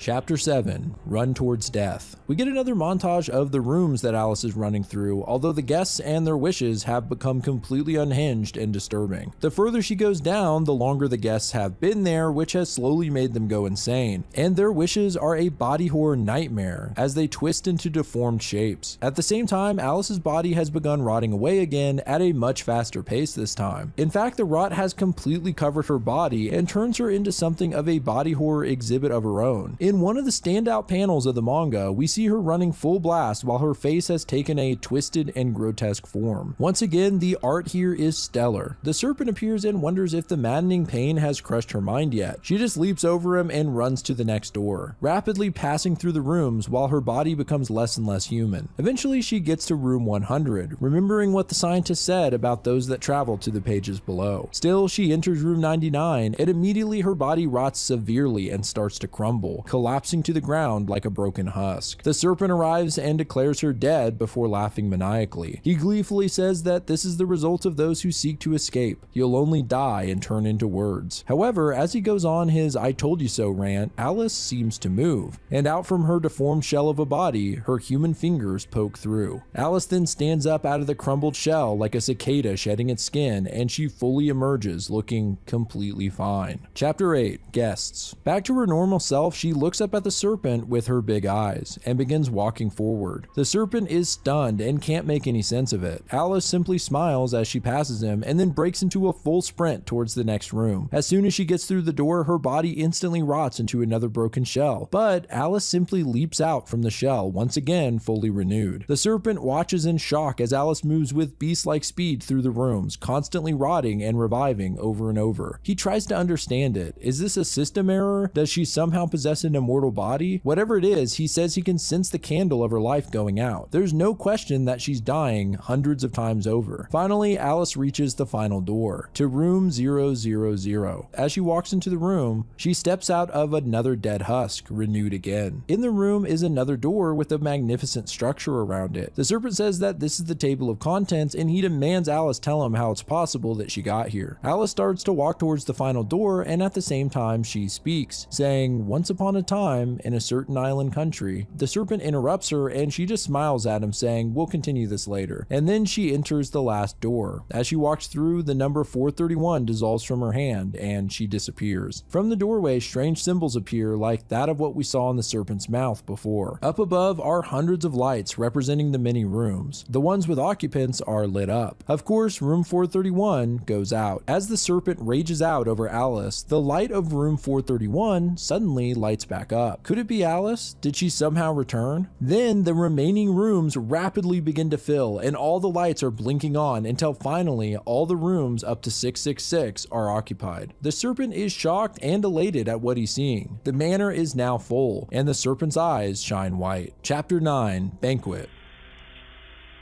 The long wait is over at last, and massive cables with symbols on them burst from the structure and into the serpent as he screams out that the party has begun. He seems to take on a more sinister shape as the cables fill his body with, I'm not sure what. The serpent disappears onto the floor and arrives at room 666. The guest has just arrived and stands up in surprise as the demented serpent lunges at him, devouring the man whole. After doing so, the serpent grows more arms and moves to the next room to consume another meal. He travels rapidly through the rooms, eating their occupants, the new arrivals as well as some familiar faces from the rooms that Alice visited, like the bullied student. In the outside world, the book still sits upon Alice's bed, and it begins to glow with sparks shooting out. It floats into the air, fluttering violently, and the guests of the many rooms can feel the effects, including the scientist, and he realizes that the feast has begun and that the serpent is arriving. As he and his clones are sucked into the great beast's mouth, he says, "O serpent, enjoy reality to your heart's content," as if he knows something that the serpent doesn't. The serpent continues onward after consuming every guest and jumps through the door in room 0. In the outside world, we can see the serpent's twisted form manifesting into reality from the book. It is a hell of a sight, like a Dali painting mixed with Junji Ito. Now a massive beast, he bursts through the dome in the city, emerging as basically a kaiju. Chapter 10, Remembrance. The serpent, now a towering monstrosity, sees his reflection in a nearby building and is pleased to finally enter the real world. He starts crushing buildings just for the thrill of interacting with something real, I suppose. And then he notices that nobody is here and he's alone. In a sort of rage, he conjures up an energy blast, ripping the city up even more, and demands that the humans come out to worship him. Then from nearby, he can hear someone singing a nursery rhyme. A young girl appears atop a crumbled skyscraper, and it is none other than Alice, and it looks like she's ready to tell the serpent the rest of her story. Once upon a time in a certain island country, there lived a unforgetful princess. The girl was terribly ill and couldn't go outside, so instead she read. Possibly because of her strange illness or because she was born with it, she had a peculiar memory. Once she'd seen or read something, she would never forget it, like an extreme photographic memory. Because of this, she could absorb information at a blinding speed. She had books ordered from all over the world and of every genre until she had a library full of them and became obsessed with knowledge. She wanted to know as much as possible about the world that she couldn't see with her own eyes. She wanted to know everything, the whole truth of the world. Eventually, she made plans to create the book to end all books. Here we see the construction of some bizarre and enormous device that seems to be channeling energy into the book, and the princess named this book that contained all knowledge the Book of Truth. We can see her reach out and grab the book, which begins to transform her into a giant hideous beast. She immediately begins turning the servants into words and consuming them. The book automatically transcribes all human memories and emotions, and so the princess and the book were now one, turning humans into knowledge and storing them within herself. Now we know what all the massive guns were for, as the humans attempt to fight off this monstrosity that was laying waste to the population. They built a massive gun that could shoot biblioclastic rounds imbued with concentrated magic, using ribbons of knowledge to seal the beast in a large tomb. The very same sphere that was cracked open at the beginning, and if you hadn't pieced it together, Alice is the princess and she was the beast sealed within the sphere. I would have never expected the manga to go this route, but man, I love the world building here. Plus, biblioclastic ammunition is such a wild and creative concept. Chapter 11, The Great War. The war against the princess had ended and the people celebrated. As the years passed, the population grew and a city was built around the prison. As time went on, so did technology, and using the princess's research notes, scientists were able to create their own copies of the Book of Truth with lower page counts to be used in war. Here we can see a creature that looks like the serpent being fused into the book, and looking at its cover, it's clear that this is the very one that the serpent emerged from. Despite making copies, these were inferior knockoffs that couldn't even decipher words that they'd eaten, but they were powerful enough to be useful for the human army, until their research facility was bombed, burning up most of the books. A few lucky copies survived and were scattered across the globe. Time passed again, and soon the humans forgot about the Book of Truth that they had put to sleep. Then, nearly 150 years after the Great War had ended, the Book of Truth opened up once again. We can see the sphere crack open and an obscured monster break free and start consuming humans after turning them into words. The public freaks out and tries to figure out what's going on, but the internet is flooded with bad information and theories, making it hard to know what to believe or who to trust. As Alice tells the story, she laughs about how, in the end, they're the same as her, looking for information in order to live. There's a great 2-page spread of Alice in a massive Cthulhu-like form destroying the city. With no other option, the human military recycled some of the biblioclastic rounds from a bygone era and fired them once again at the beast. However, this time, it did nothing to the book, who had already eaten plenty, and so the second war ended with the book gaining victory. In the present, Alice explains how she got so many people to enter the manor so quickly. She says that she just forcefully showed the serpent to her food. We get a glimpse once again to all the people tied up at the bottom of the sphere, and can see Alice showing them the serpent book, which absorbs them. Because she used up so many of these people, she had to get more food elsewhere, which is why the city is empty. The serpent silently stares at her, and she asks him, "Did you really think you were the only book? Did you think you were special?" The serpent starts raging out, screaming for her to stop. It slashes at her with its massive tail, but she just laughs and casually jumps out of the way. Then she transforms into a creature herself. Her shadow dwarfs the serpent, and when we finally get a look at her, she can only be described as glorious. 10 times bigger than the serpent, she still looks like Alice, but in an adult form, and also resembles that of a butterfly. It's a very cool design. Chapter 12, Sunset. Alice says she was aware of the serpent's existence, and she entered knowingly because she wanted to see what was inside her worthless little brother, and nothing more. She starts laughing at him, and he runs away while the towering Alice walks slowly behind him. She then says, "Let's review." A book with far more than 666 pages was made, a book incomparably greater. As Alice speaks, she transforms into the Lovecraftian monstrosity once again, and with her mouth splitting open to reveal jagged teeth, she says that this book consumes souls even now, adding more pages to it. The serpent falls to the ground as the all-powerful Book of Truth closes in on him with her many arms, ultimately trying to absorb him along with all the information within. The serpent cries out in agony, but Alice says to rejoice, he will live on in her records. Finally, the serpent's belly bursts open and all the information within him, including the guests, come flowing out. In a beautiful few panels, the souls of all the characters we met along the journey turn into words, as Alice takes them in, saying she won't forget even the tiniest, most insignificant wavering of the serpent's heart. With his last breath, he asks her, what good will recording all this information be if all life ceases to exist? She admits that it's most likely meaningless, but she has to. The serpent is stripped of almost everything, and only a skeleton remains. Alice finishes by saying that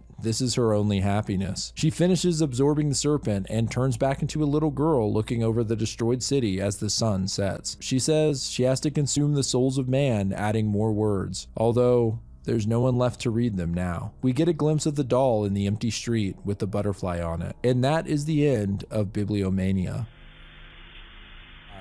Yeah, this was a wild ride, and while it's not as surreal or interpretive as something like Spa, it does get pretty complicated by the end and can be unclear exactly what's going on. So first I'll break down what actually happened here in chronological order, and then we can talk about theories and possible themes behind Bibliomania. So let's break it down. Alice was originally a sick girl whose illness left her unable to venture to the outside world, so instead she learned about it by reading. Due to an almost supernatural ability to absorb information, she sought to make the ultimate book that held all possible information, and using the technology and magic of her world, crafted the Book of Truth. She fused with the book and began to absorb people and all of their knowledge, quickly growing into a godlike entity, consuming millions of people until the military crafted a weapon that could at least keep her at bay and locked her in a massive sphere-like prison. After hundreds of years of slumber in this prison, she eventually broke free and began terrorizing the population once more. Only this time, she won the battle and essentially consumed every human. While she was dormant, the humans used her research to make copies of the Book of Truth to use as weapons of war. But in an attack, they were all burned except for a few copies. One of these surviving books was the Serpent. Alice searched the city until she found this copy and willingly entered it, appearing in room 431 and making her way through the book out of curiosity in her quest for knowledge. As essentially an immortal being, she beat the system and survived long enough to look through every room of the Serpent's Manor and leave out of room 0. On the outside, she used the Serpent's book to absorb her captive humans, filling the remaining pages and completing it. With this, the Serpent consumed the souls of the manor and emerged into the real world as a godlike being himself. However, he was an inferior copy. Alice easily defeated him, and ever hungry for knowledge, she then consumed the newly transformed being and all of the guests inside. It seems that Alice only allowed him to transform out of curiosity, and by completing the book, she could gain new information. However, she's now left with an almost empty world and no one left to read the Book of Truth. That about sums it up. It's actually still unclear whether she consumed the entire world's population or just this city, and on top of that, the Serpent's book wasn't the only one to survive. It mentions that the others were scattered around the world. So I imagine next, Alice will track down these other copies, or as she calls them, her little brothers and sisters, and do the same thing to them as she did to the Serpent, allowing them to transform before absorbing them. I could easily imagine a sequel where Alice tracks down the other books, or even better, an anthology series that focuses on some of the rooms we never got to see in the manor. There's a lot of possibilities there, so I really hope this manga gains more popularity online. Now let's talk about some of the themes and meaning behind this book. I can't find the author themselves explaining what it's really about, but I kind of prefer that because it makes it more open to interpretation. Probably the most common takeaway from readers seems to be escapism and the theme of desire versus reality. In the manor, the guests can have anything they wish for, but they often become fixated on the troubles of their past lives in the real world. While they use their wishes to make perfect realities for themselves, these wishes keep them stuck wallowing in bitterness, envy, and revenge. In the real world, we're forced to work through problems in order to move forward in life, but ironically, the manor's guests seem to never conquer their demons. Instead, they create realities focused around them. Another major theme is obsession with knowledge. This is sort of where the title comes into play.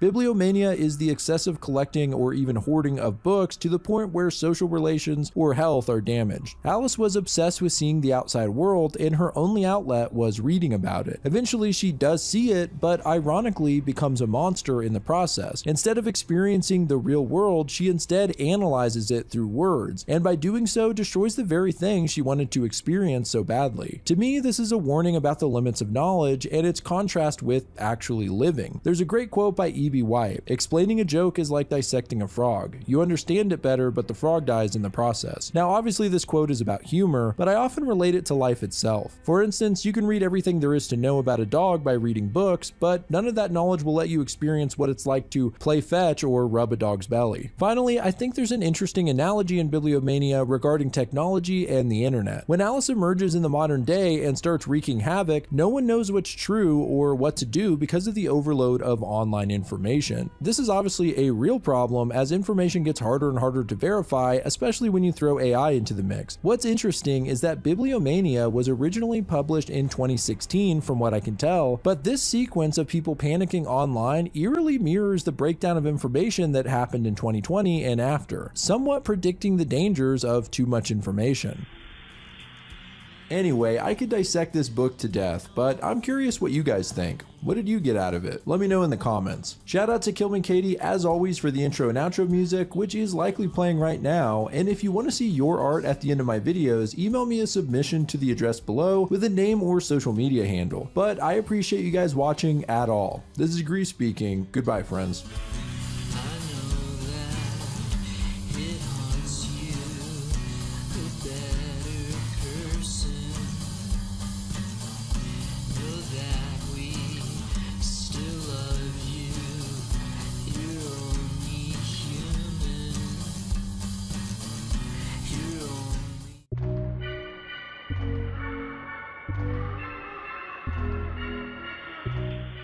Welcome to Grimmeryland, a new theme park full of fun thrills and amazing attractions. 6 high school friends reunite as they're invited to be the premier guests. Things quickly go off the deep end, however, when they find that the attractions are horrifying and seemingly deadly. They have no choice but to enter the different areas of the park or be chased around by murderous mascots. As they make their way through the unsettling attractions, they start to find clues on how to escape, and they're all tied to the friends' twisted pasts. Is this just an elaborate prank with cutting-edge effects and over-the-top scares, or is something sinister going on behind the scenes? Either way, it's a frightening journey with some truly disturbing moments and shocking twists. Grab yourself a ticket. Welcome to Grimmeryland. Hello friends, this is Grief speaking. I asked you again what comics you wanted me to cover on the channel, and I got a few people asking me to please cover more webcomics because they don't really get the in-depth coverage that I typically give on my channel. So today we're looking at another webtoon comic called Grimmeryland. I've really enjoyed reading this one. It's got some of the conspiracy elements of Everything is Fine and the YA drama of Stagtown, but it also feels completely different than the other webcomics I've covered. Of course, it's chock full of horror as well. Grimmeryland does a particularly good job of setting up disturbing scenarios. It's not a massive series, but it's still big enough that I've decided to divvy it up into 2 videos. So this week we'll cover the first half of the series, and next week we'll wrap it up with the series finale. But let's not waste any more time and get into it. This is Grimmeryland Explained. The story kicks off with a creepy-ass character named Grimmery welcoming 6 friends to a new theme park, the aptly named Grimmeryland. He says that their worst nightmares are born in this place, and it's too late to back out now. This message is shown to the friends in the back of a limo as they head to Grimmeryland. So let's do a quick roll call here. We've got Bruno, Margot, Zoe, Raimi, Jax, and Becca. We jump ahead and learn that the gang has been waiting inside the limo without moving for a half an hour, and there's no signal. Sick of waiting for someone to formally let them out, Margot just opens the door, and they find themselves outside of the freaky entrance. Becca takes a picture but is a little confused. The only reason they are here in the first place is because she's an influencer, but without any signal, how's she supposed to promote it live? As they enter the park, they're greeted with a creepy Grimmery fountain, and they decide to try the first attraction they see, which is labeled Happy Family. They enter to find a bizarre setup for a ride. An animatronic husband, wife, and son are standing in in what looks like a living room, and a narration plays introducing them to the Thompsons, the happiest family in America. There's several oversized baby carriages on a track used as carts for the ride, so the crew climb in to a cart and roll into the next room. We learn more about this idyllic family. The father, James, worked at a prestigious company, and his beautiful wife dedicated her heart and soul to the family's well-being. Zoe takes issue with the fact that the husband gets a name and a job, and she's just the wife, only valued for her beauty and servitude. Jax immediately rolls his eyes and tells her to shut up about it. In the next room, we see that the wife is pregnant, and the family's excited as they anticipate the arrival of a beautiful baby girl. At this point, everyone's wondering if this is even supposed to be scary, but up ahead, the track splits, and the three carts separate into different rooms. Jax and Becca roll into a bit of a darker turn for the Thompsons. Apparently, James lost his job, which has led him to heavy drinking. We then cut to Rami and Zoe. In their room, they see something even worse. James eventually began taking out his problems on his wife and would brutally beat her. Yep, things have drastically escalated, and we can see the bruised cheek of the wife as James hits her with a belt. Zoe's disturbed by the sight of it, and it seems to relate closely to her own past. The narration continues, and we learn that during one of the beatings, the wife lost her baby. And there's a pretty disturbing panel showing the bottom of the puppet's dress covered in blood. My god. Bruno and Margot then see the next scenario. The little boy had been very excited for the baby, and after it died, he began to take care of a doll as if it were his sister. Pretty sad and creepy. One day, the family heard cries of a baby coming from behind the walls of the house. The boy believed that by playing with the doll so much, he had somehow managed to contact his dead sister. He tells this to everyone, including his friend Margot. The fact that the character in the story has the same name freaks Margot out, and she demands they leave the ride. She struggles to undo the lap bar. We see Jax and Becca approach the next scenario. We learn that the cries did not appear because of the boy. It was actually the mother, and we see a pretty messed up scene of the mother standing over a bloody broken doll in some kind of ritual. It seems like she started sacrificing other infants in an attempt to bring hers back. Finally, Margot manages to get the bar up and jumps out of the carriage. They walk down the track a bit until they find an exit door. However, when they enter, they seem to be back in the living room, and the others all show up to the same place. The entrance is now boarded up, and they begin to hear singing coming from upstairs. A song with some unsettling lyrics ring out. "My dear sweet girl, I felt you growing inside of me. I lost you and I thought I was going crazy." The gang then makes their way upstairs and follow the song to a room. Inside, Mrs. Thompson is standing over the bed and continues the song. "But thanks to love, I've been able to bring you back." The gang approaches the bed, and this is a really messed up scene. The father, James, is laying on the bed with his stomach swelled up like a pregnant woman. There's some weird details here that imply this is not a puppet, but real human flesh. Either that or Grimmery really went all out with the effects. The wife then finishes up the song. "Through your executor, you will be reborn." She pulls up a knife and then slashes into James' belly, tearing it open and shooting blood out onto Becca's face. The wife turns to look at her and says, "And you will become my baby's food." She pulls up the knife and runs at them, screaming, "Feed my baby." I don't know what I was expecting from this comic, but it wasn't this shit. I mean, what the hell? The friends all run back downstairs and find all the doors are locked except one, which leads to the basement. Downstairs, they find the weird symbols used in the mother's bizarre ritual. Suddenly, the walls burst into flames and everyone freaks out when they see the most terrifying thing so far. A giant cursed baby chained to the ceiling, and its umbilical cord like a snake with sharp teeth. It is a really creepy sight that I won't be forgetting anytime soon. They manage to dodge the umbilical cord and climb out of a nearby window to safety. For a moment, they all just stand there outside of the house, wondering what the hell just happened.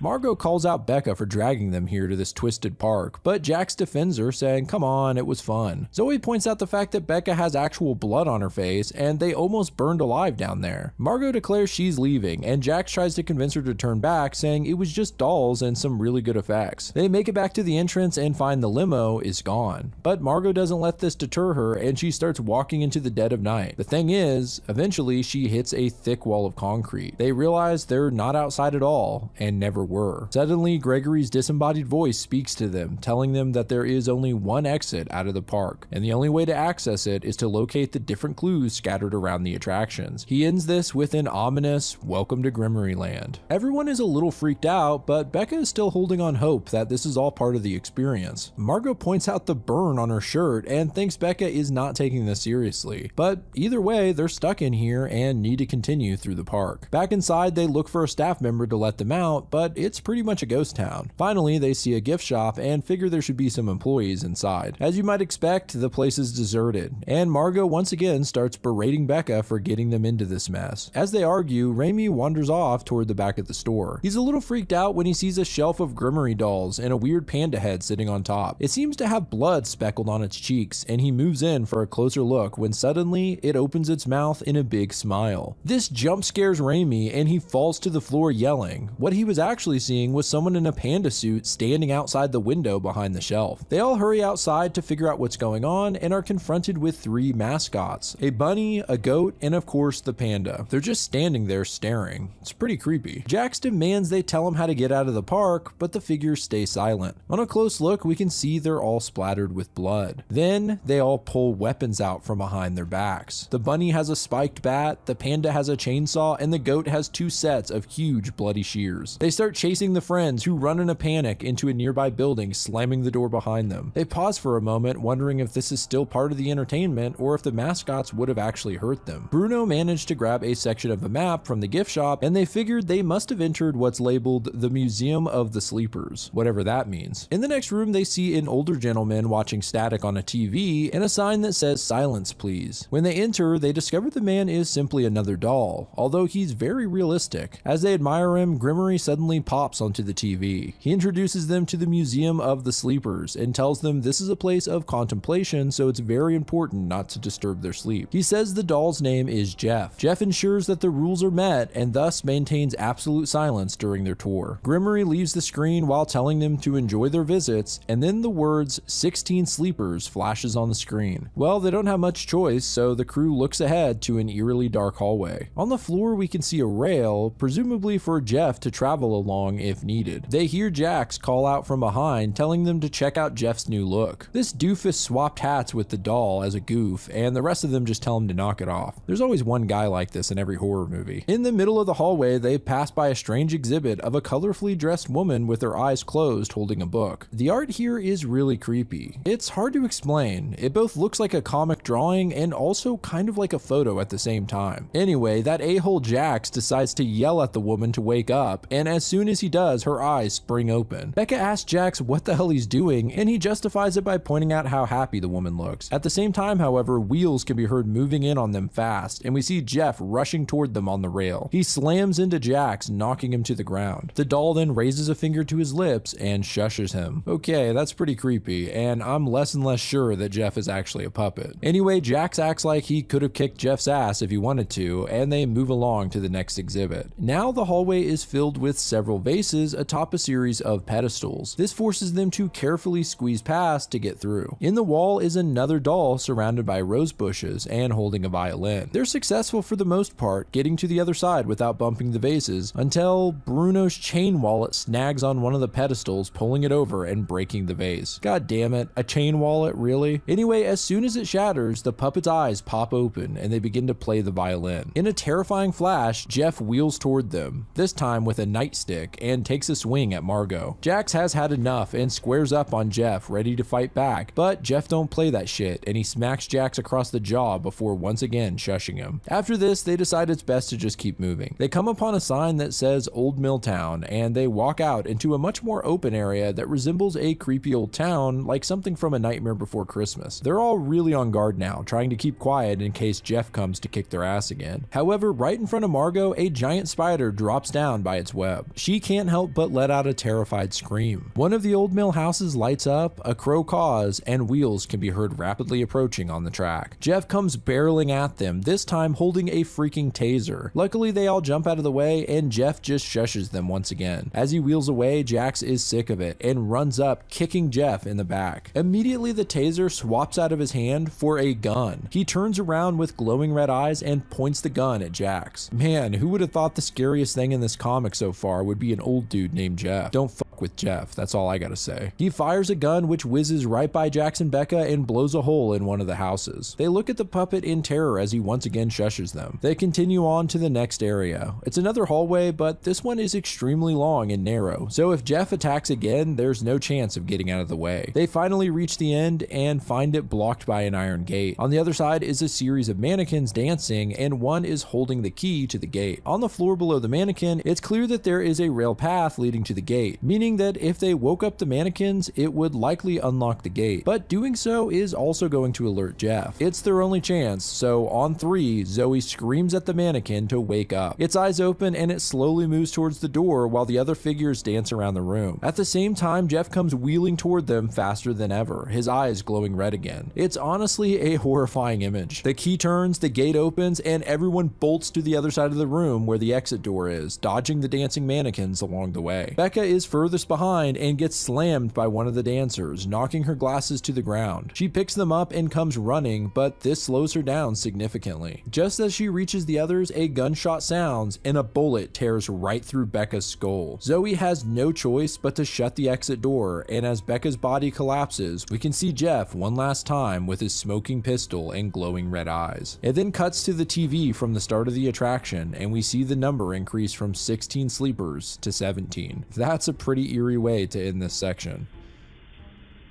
Outside, the gang of friends break down crying over what happened, other than Jax of course, because he's so tough, you know. Raimi walks up to Zoe, who's got her head in her arms, and this triggers a flashback to a similar situation back in high school, where Zoe sat at the same position but for a completely different reason. There's some quick flashing images suggesting that Zoe had suffered physical abuse from her father. Raimi tries to comfort her and she smacks his hand away, saying not to touch her, and how all men believe they have the right to do whatever they want with women. She takes it further by accusing them of all being violent by nature and then runs away. The next day, when class ends, Raimi offers to walk home with Zoe, but she ignores him and asks Becca to walk home instead. Later, while Becca and Zoe are walking, they encounter Raimi being bullied by some classmates. Zoe immediately interferes and chews them out for picking on him. We learn the reason they're bullying him is because he's gay, and they accuse him of checking them out in class. Along with the two bullies is Jax. He's not engaging in it himself, but is still complacent as his friends harass Raimi. Later, Zoe apologizes for giving Raimi the cold shoulder. Things are bad at home and she just took it out on him. Back in the present, while his friends cry, Jax says it's not their fault and they just need to move on or they'll never escape. Zoe snaps at him, telling him to let them have a minute for God's sake. She questions why Jax doesn't seem to care at all about what happened to Becca, and he coldly accuses her of leaving Becca behind. This turns into a heated back and forth where they basically accuse each other of getting their friend killed. Meanwhile, Raimi seems to be stressing out. He finally snaps at Jax, telling him to shut up and calling him an insensitive asshole,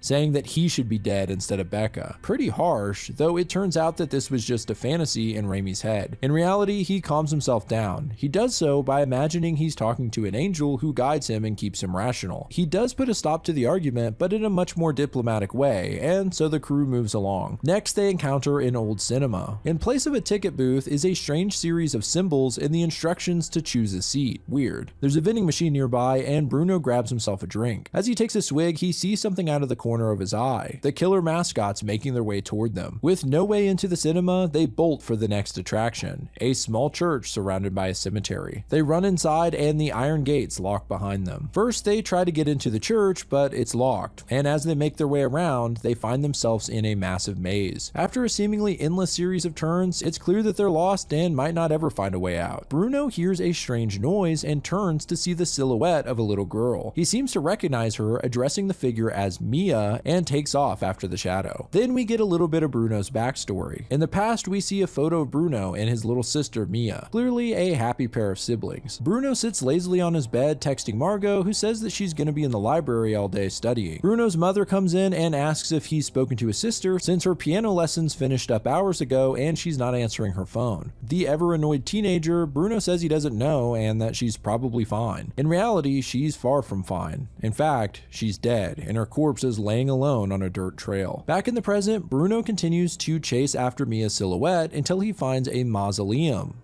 with his own name on it. It's about this time when the others realize that Bruno is missing. They search for him and end up finding the mausoleum, along with others that have their names on them. Zoe enters hers looking for any clues when the floor drops out from under her and she falls into the darkness below. In what appears to be another flashback, Bruno plays hide and seek with Mia in a field. However, he actually finds her body contorted on the ground, and her lungs are completely outside of her body, protruding from her mouth. It's bizarre and terrifying. There's a flash of an inhaler spraying into thin air and Mia choking. Then Bruno wakes up. This was nothing but a nightmare. Apparently, Bruno fell through the floor as well and was knocked out from the fall. He finds himself in a sort of dungeon and can hear Mia calling to him from the darkness up ahead. She says that she's been waiting for him and now they can be together forever. He turns a corner and sees something absolutely frightening. A creature comes running out from the dark, and it's nightmare fuel to say the least. It looks like a set of human lungs on a metallic skeleton missing its arms, and it has knives for legs. The creepiest part, however, is its face. Remember in the museum how I said that the art looked almost like a real photo mixed with the drawing? Well, this is a much more disturbing version of that. Bruno runs like hell until he hits a dead end back where he started. He finds a different path until he ends up in a chamber with multiple entryways. Out of one of the doors, two more of the creatures appear and run at him.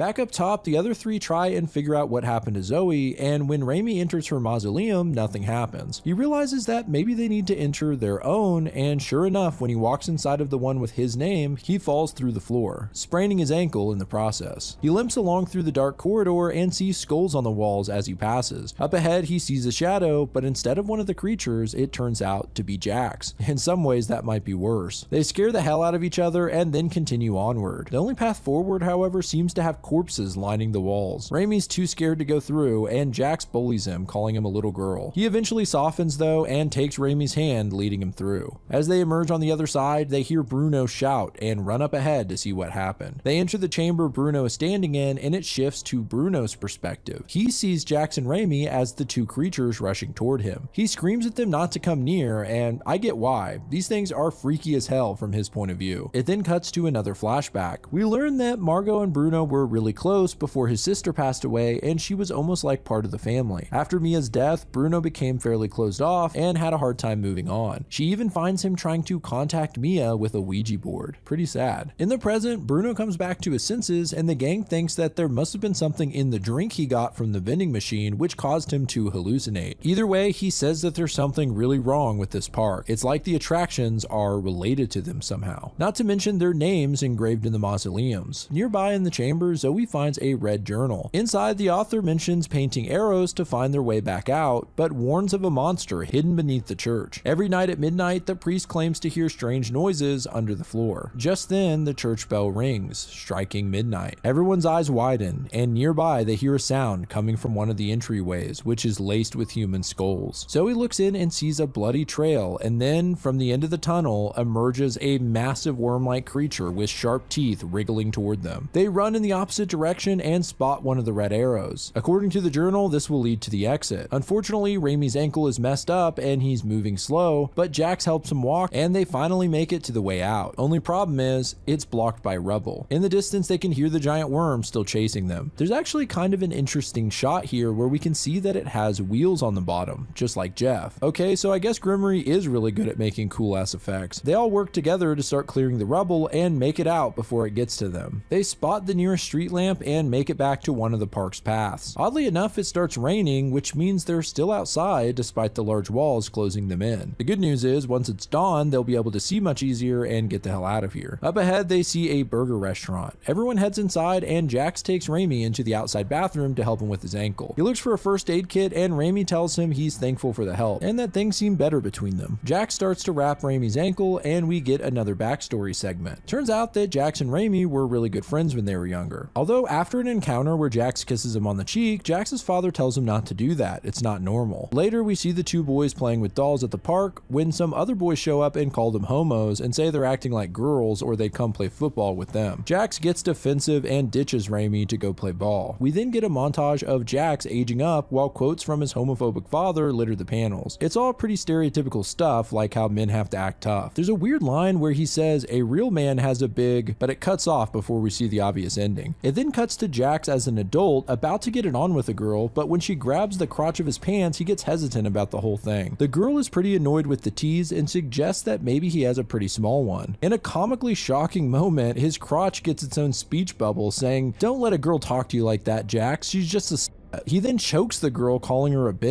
Wow, just in case Jax wasn't already your most hated character. It then cuts back to the present where Jax and Raimi are kissing. So I guess that's why the guy acts so macho. He's overcompensating in a couple of different ways. But seriously, what was with his crotch talking to him? That was a little goofy for an otherwise serious comic.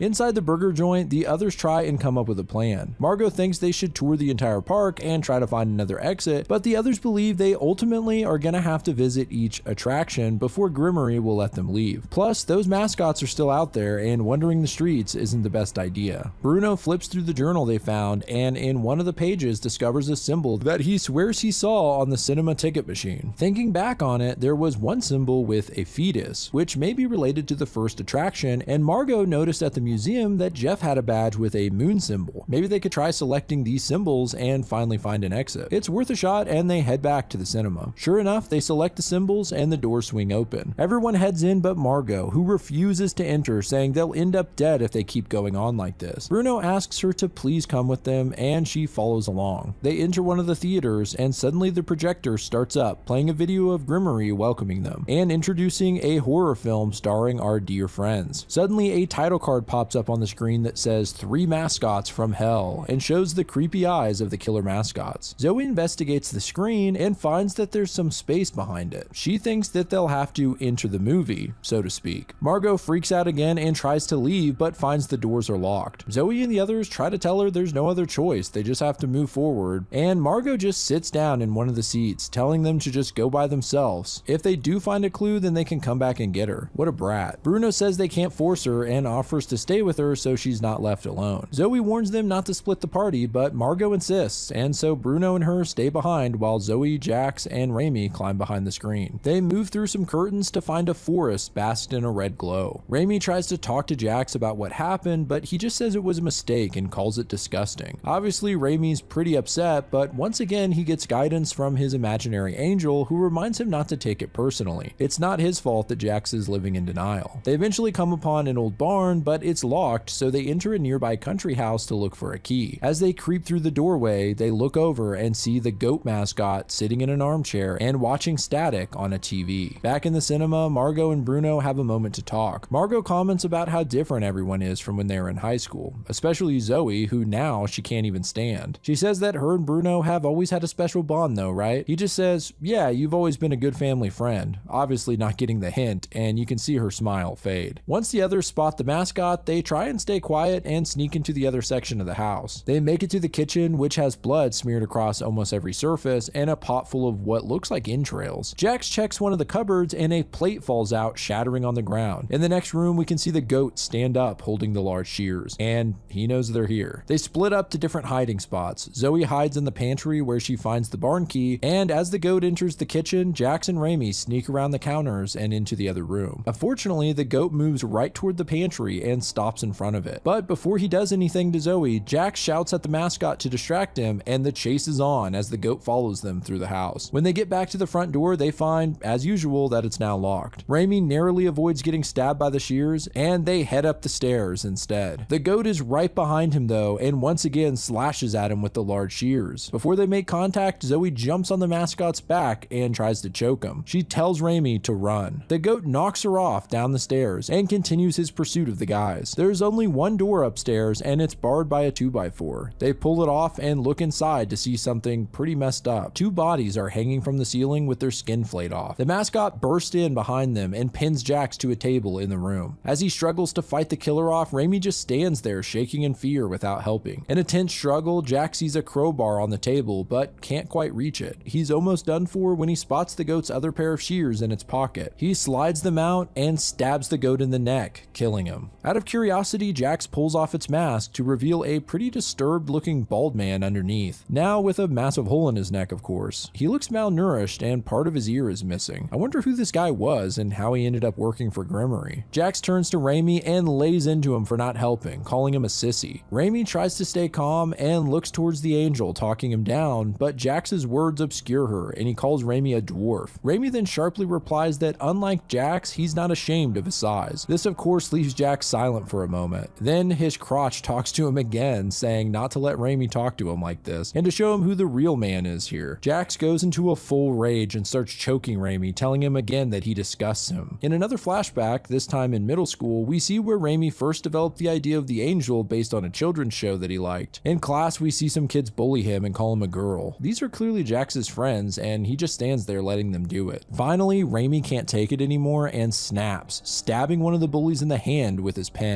Man, Raimi really has some suppressed rage built up in him, huh? After this incident, Raimi's parents put him in therapy, and as an exercise, he starts writing stories as a way of venting his anger. He even wins an award for one. In the present, Jax stops choking him, and suddenly he's hit with years of pent-up frustration from the abuse he's suffered. He picks up the crowbar and bashes Jax in the head with it, leaving a bloody gash. Jax calls him a coward, saying he doesn't have the guts to fight like a man. Raimi looks at him with wide eyes and says, "This is not cowardly. This is evolution." He raises the crowbar and then proceeds to smash the living hell out of Jax. Blood sprays and we get a glimpse of Jax and Raimi as children, with blood splattering onto the memories. As he delivers the final devastating blow, we can see the angel that guides him burning up in flames.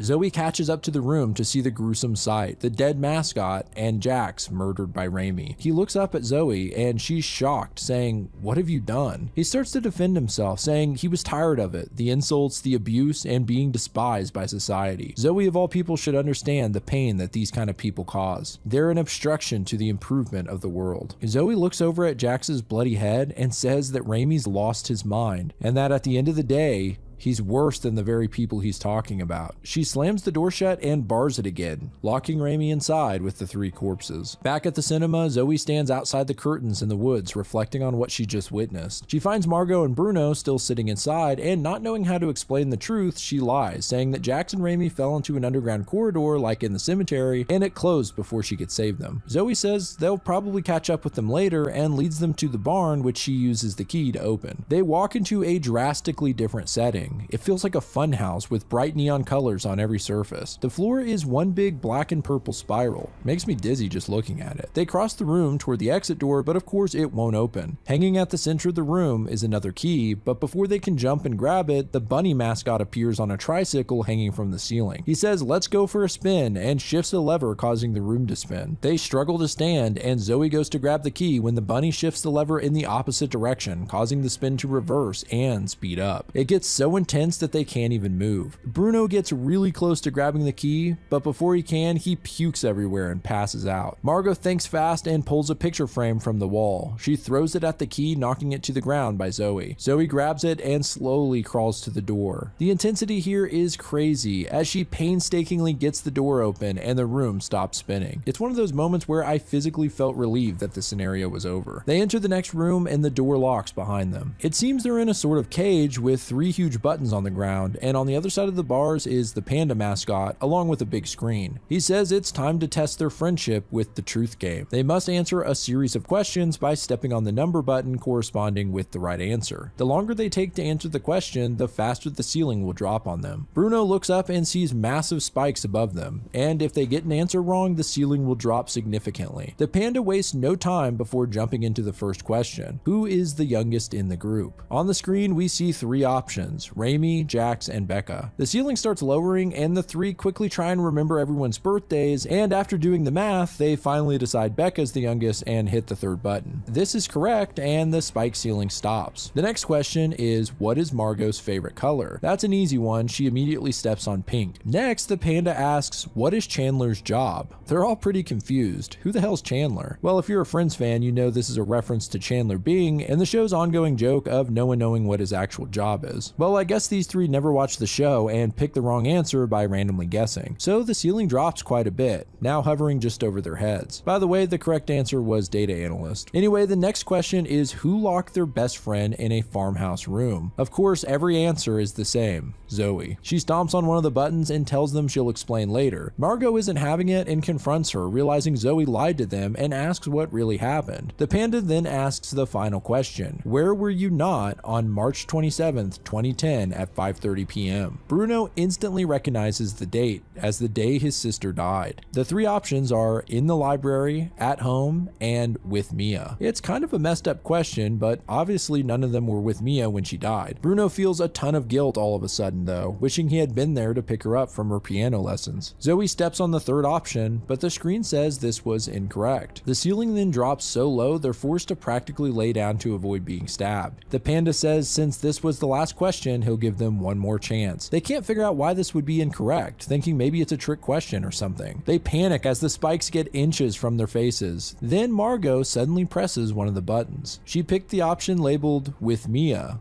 and that answer is correct. So the spikes retreat to the ceiling. Bruno comes to the realization that Margot must have been with Mia when she died. She admits that she wasn't at the library and was in fact with Mia. She explains what happened, and we see this in the form of a flashback. Margot decided to pick up Mia from her piano lesson so they could talk about an issue between them. They went for a walk on the mountain trail by Mia's academy. Margot felt like Mia had distanced herself from her and notes that she was barely speaking to her. She says that Mia then told her how she couldn't stand her and she was tired of seeing her at their house constantly. Mainly, Mia hated how she was hogging Bruno, and she calls Margot a parasite on the family. Margot ran away, and the next day she heard the news that Mia's body was found. She felt so guilty that she just couldn't bring herself to tell Bruno. In the present, the panda gives them a reward for winning the truth game. The final clue is displayed on the screen in the form of an arrow pointing to an area on the map. The door opens up, and as they exit into the rain, a dramatic dialogue ensues between Bruno and Margot. Obviously, Bruno feels betrayed and says he can't even look at Margot anymore. They move on in silence to the next clue and find the entrance to a roller coaster. They figure they'll have to ride it, and they get into the carts, the front of which is splattered with blood. Zoe is really nervous about this, saying she has a fear of heights. Once they're locked in, Gremory appears on the screen. He congratulates them on making it this far and says that the coaster will lead them to the park exit. The coaster suddenly launches forward and the ride begins. They go up to a steep slope at the top of the tracks, and as they near the top, they can see a ceiling. Yeah,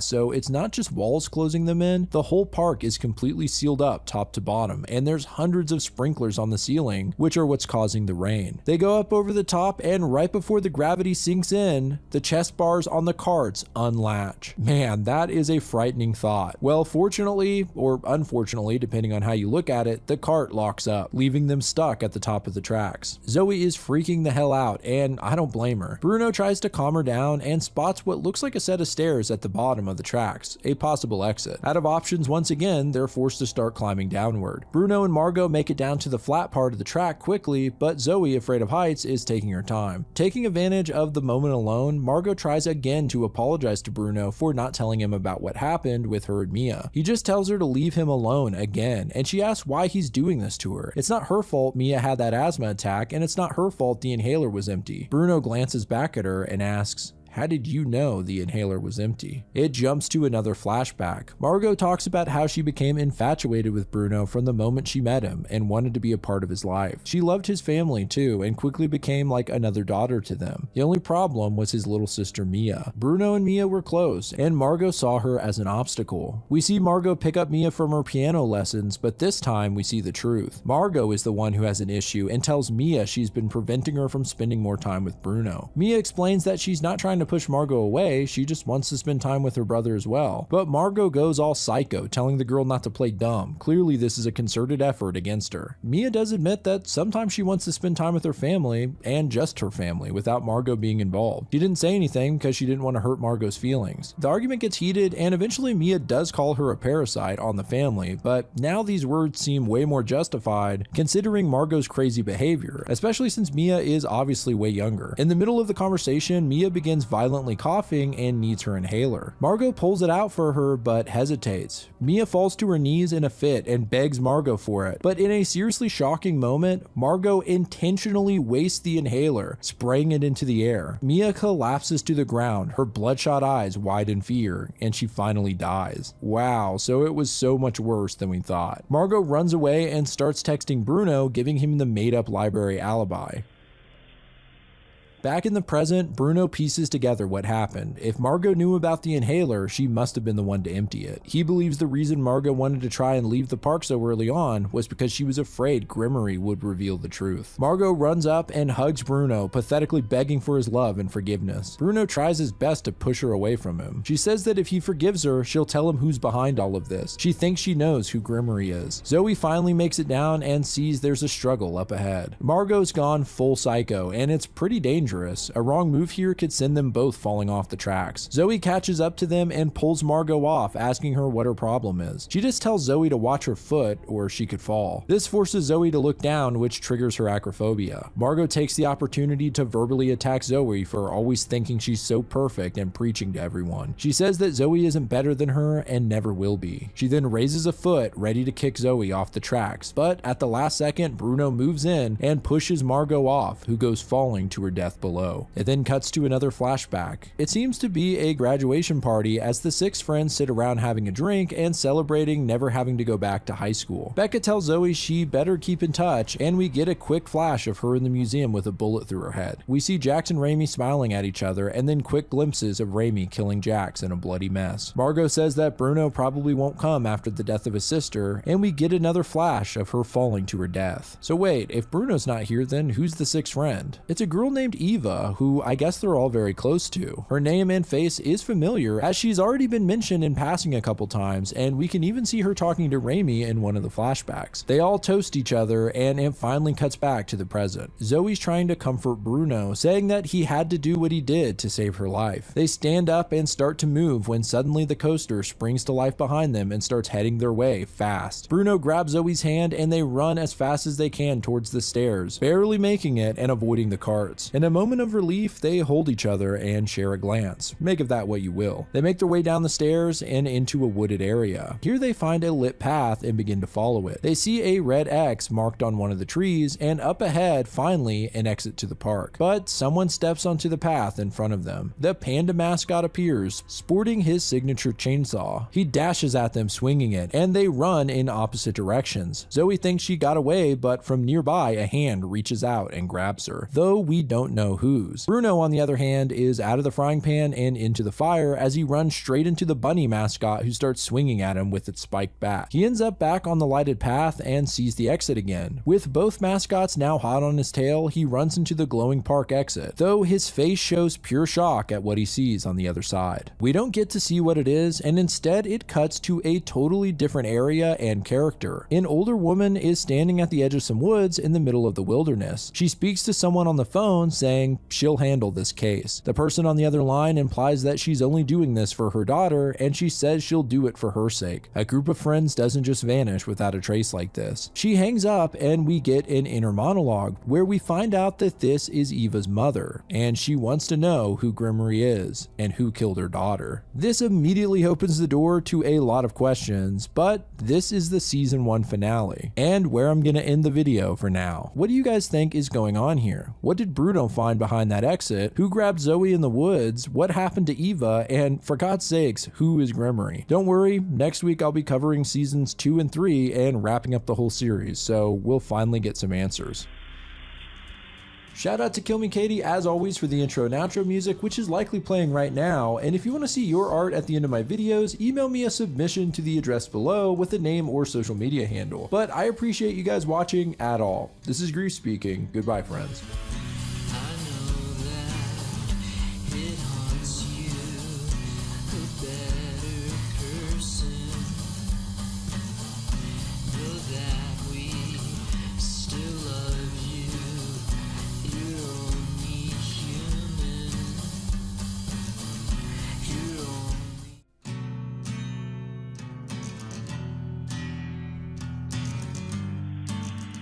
Victor Frankenstein has just stepped into the territory of a god. stitching together human remains and giving them life, but he can't stand the sight of his own hideous creation. From here, Frankenstein's life unravels as the monster slowly takes everything he's ever loved away from him. Meanwhile, the monster himself questions his place in the world, an 8-foot-tall superhuman being who's ugly and scorned by humanity and his creator. This all culminates in a chilling tale that's disturbing and tragic. This is Mary Shelley's frightening story seen through the lens of one of the most iconic horror authors. This is Junji Ito's Frankenstein. Hello friends, this is Grief speaking, and today I'm covering Junji Ito's Frankenstein. I recently read the original 1818 novel by Mary Shelley and thought it would be fun to do a breakdown. Since Junji Ito's version is extremely faithful to the novel, other than a few changes, I thought it was the perfect way to cover Mary Shelley's original story, but still have some creepy visuals on screen at the same time. While we will be going through the manga, I'll be pointing out major differences and details in the hopes that this will not only provide good coverage of Junji Ito's version, but at the same time give you the basic idea of what happens in the novel as well. So I hope you enjoyed this telling of the story as much as I did. This is Junji Ito's Frankenstein Explained. Before we get into the manga, I'm excited to say that this video is sponsored by Raycon, and that's because I've actually used their earbuds for years now. I own multiple pairs for different situations, and honestly, I was probably wearing them while working on this video. The everyday earbuds have become essential for me. I hate having to constantly charge electronics, so I was shocked at how long these last. 8 hours of playtime and 32 total with the charging case. They're water resistant, have easy to use button controls, and can even pair with 2 devices at once, which is great for being connected to my computer and phone at the same time. I also do a lot of writing and research for these videos, and the active noise canceling feature helps me stay completely zoned in when I'm trying to focus. On the other hand, when I need to stay aware, the awareness mode is perfect, especially when I'm out walking or doing chores. The everyday buds come in some really cool colors like royal blue, rose gold, blush violet, and mint, but I had to stick with the carbon black to match the suit. You can also pick up one of their protective cases that come in a variety of patterns, like my favorite, Galaxy. Even with all of these features, Raycons are at half the price of other premium audio brands. Right now, to celebrate Raycon's 8th anniversary, you can get 20% off the Everyday Earbuds Classic. Just go to buyraycon.com/grief, that's buyraycon.com/grief to get 20% off your own pair. So once again, big thank you to Raycon for sponsoring this video. Now let's get into Junji Ito's Frankenstein.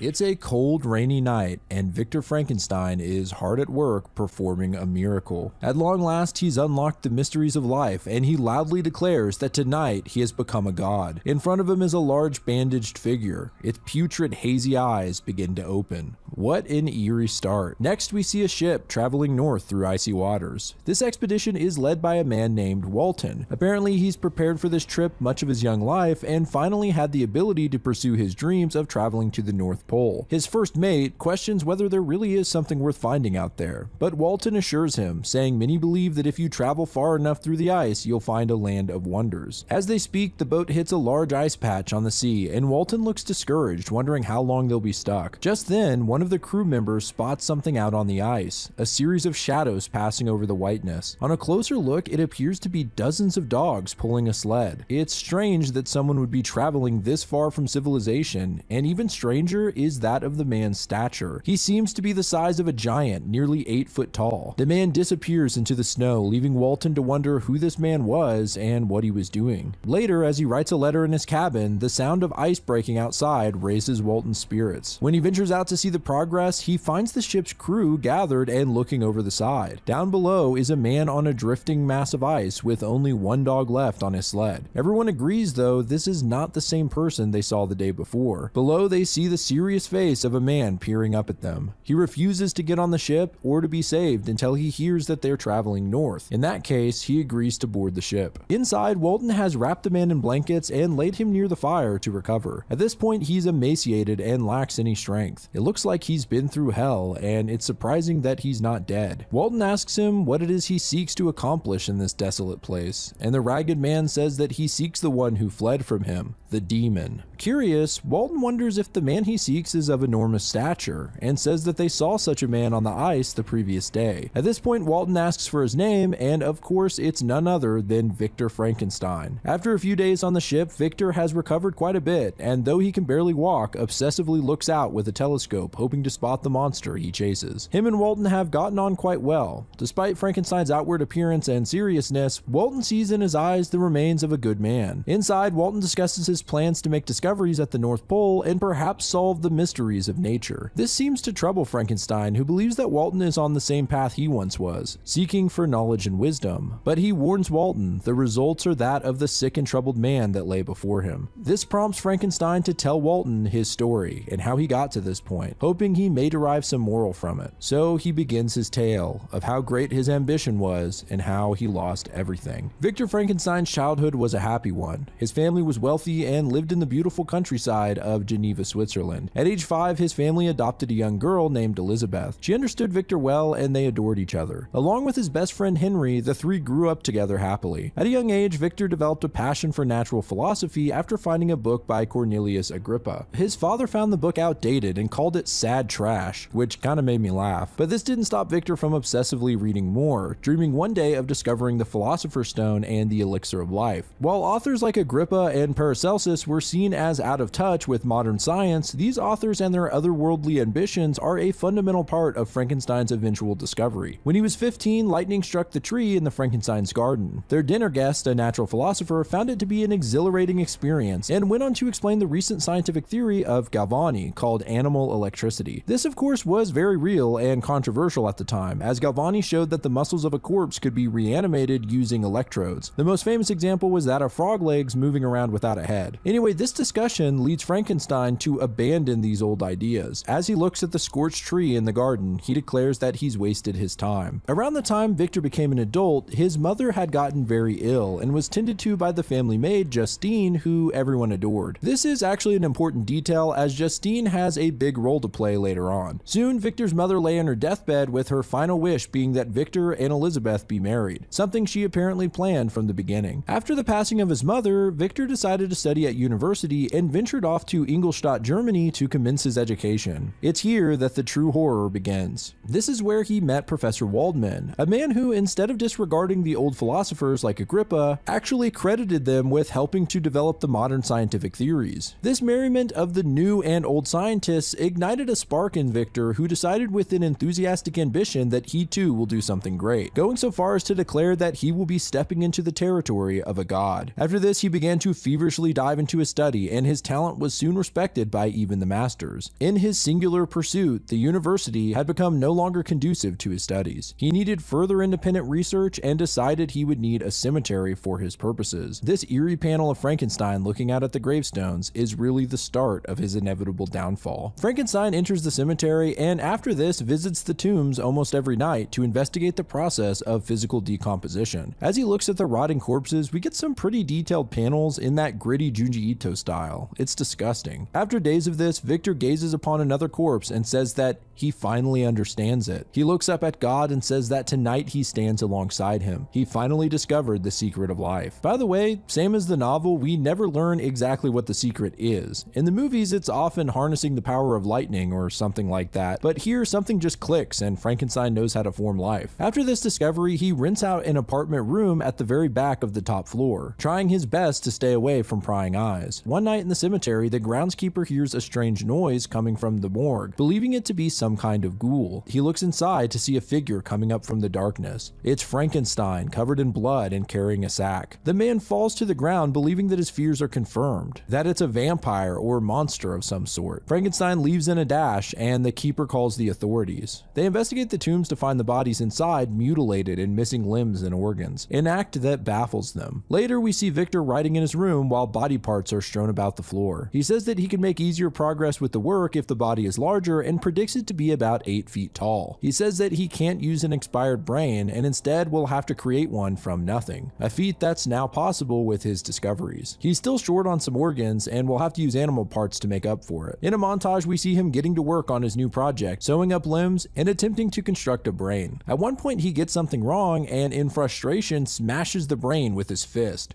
Gross. Finally, he begins to stitch up some of the parts, making a massive torso, and at the same time constructing a head around his brain. Finally, on a rainy night in November, the body is fully constructed, and it's quite a sight. It's huge and covered in bandages, except for some grotesque patches of sewn flesh that are still visible. It's a dark image, making great use of Ito's drawing style. Frankenstein deems it the ultimate creation. He then connects an instrument to the creature using a set of wires, and suddenly, its eyes open. The body begins to sit up, its flesh twisting as it does, and the wrappings fall from its face. Frankenstein looks at it with horror as it slowly turns around. Life is now behind the hideous eyes of this monster. The huge creature begins to move toward Victor, making disturbing guttural noises, and next thing we know, Victor wakes up in his bed. His friend Henry has been caring for him. Apparently, he came to study in Ingolstadt and sought out Victor. However, he found him lying face down in the street outside of the apartment building. So he carried him to his bed, and Victor slept for an entire day. It seems the shock of his creation, as well as the utter exhaustion from the process, finally took its toll. Victor shoots up from bed, terrified that the monster is still in the next room, or that Henry has seen the abomination he created. Henry had entered the room the monster was in, but saw nothing but broken equipment and blood. The memory of what happened rushes back into Victor's head, how he was unable to endure the disgusting nature of the monster he had created. He had run outside in terror and fainted on the street. Realizing now that the beast had left puts him at such ease that he lets out a laugh, but shortly after faints again. From here, Victor was ill and confined to bed for 6 months, haunted by the face of the monster and hoping to God he had died, unable to survive alone in the wild. Victor finally recovers with the help of his friend Henry, who looks after him, and he feels horribly guilty for consuming all of Henry's time since he's been in Germany. Henry only asks that he write back to his family, who have been worried about him, especially Elizabeth. After reading a kind letter from her, Victor's spirits are raised. Gradually, the horrible events of that night in his apartment faded, and he resolved to study a wholly different subject from natural philosophy. Back in Switzerland, we see Victor's father, along with Elizabeth and his kid brother William, having a picnic in the nearby woods. William asks Elizabeth about a locket she keeps around her neck, and Elizabeth reveals it to contain a portrait of William and Victor's late mother. William asks if he can hold it, and as soon as he gets it in his grasp, he shouts that it's his and runs off laughing. It's all in good fun, and this turns into a game of hide and seek as Elizabeth looks for him in the woods. While William hides behind a tree looking at the locket, a large figure approaches him. He looks up to see Frankenstein's monster shrouded in a cloak and standing as tall as a tree himself. It's an intimidating sight. Back in Germany, Victor gets a letter from his father and learns that his dear brother has been murdered.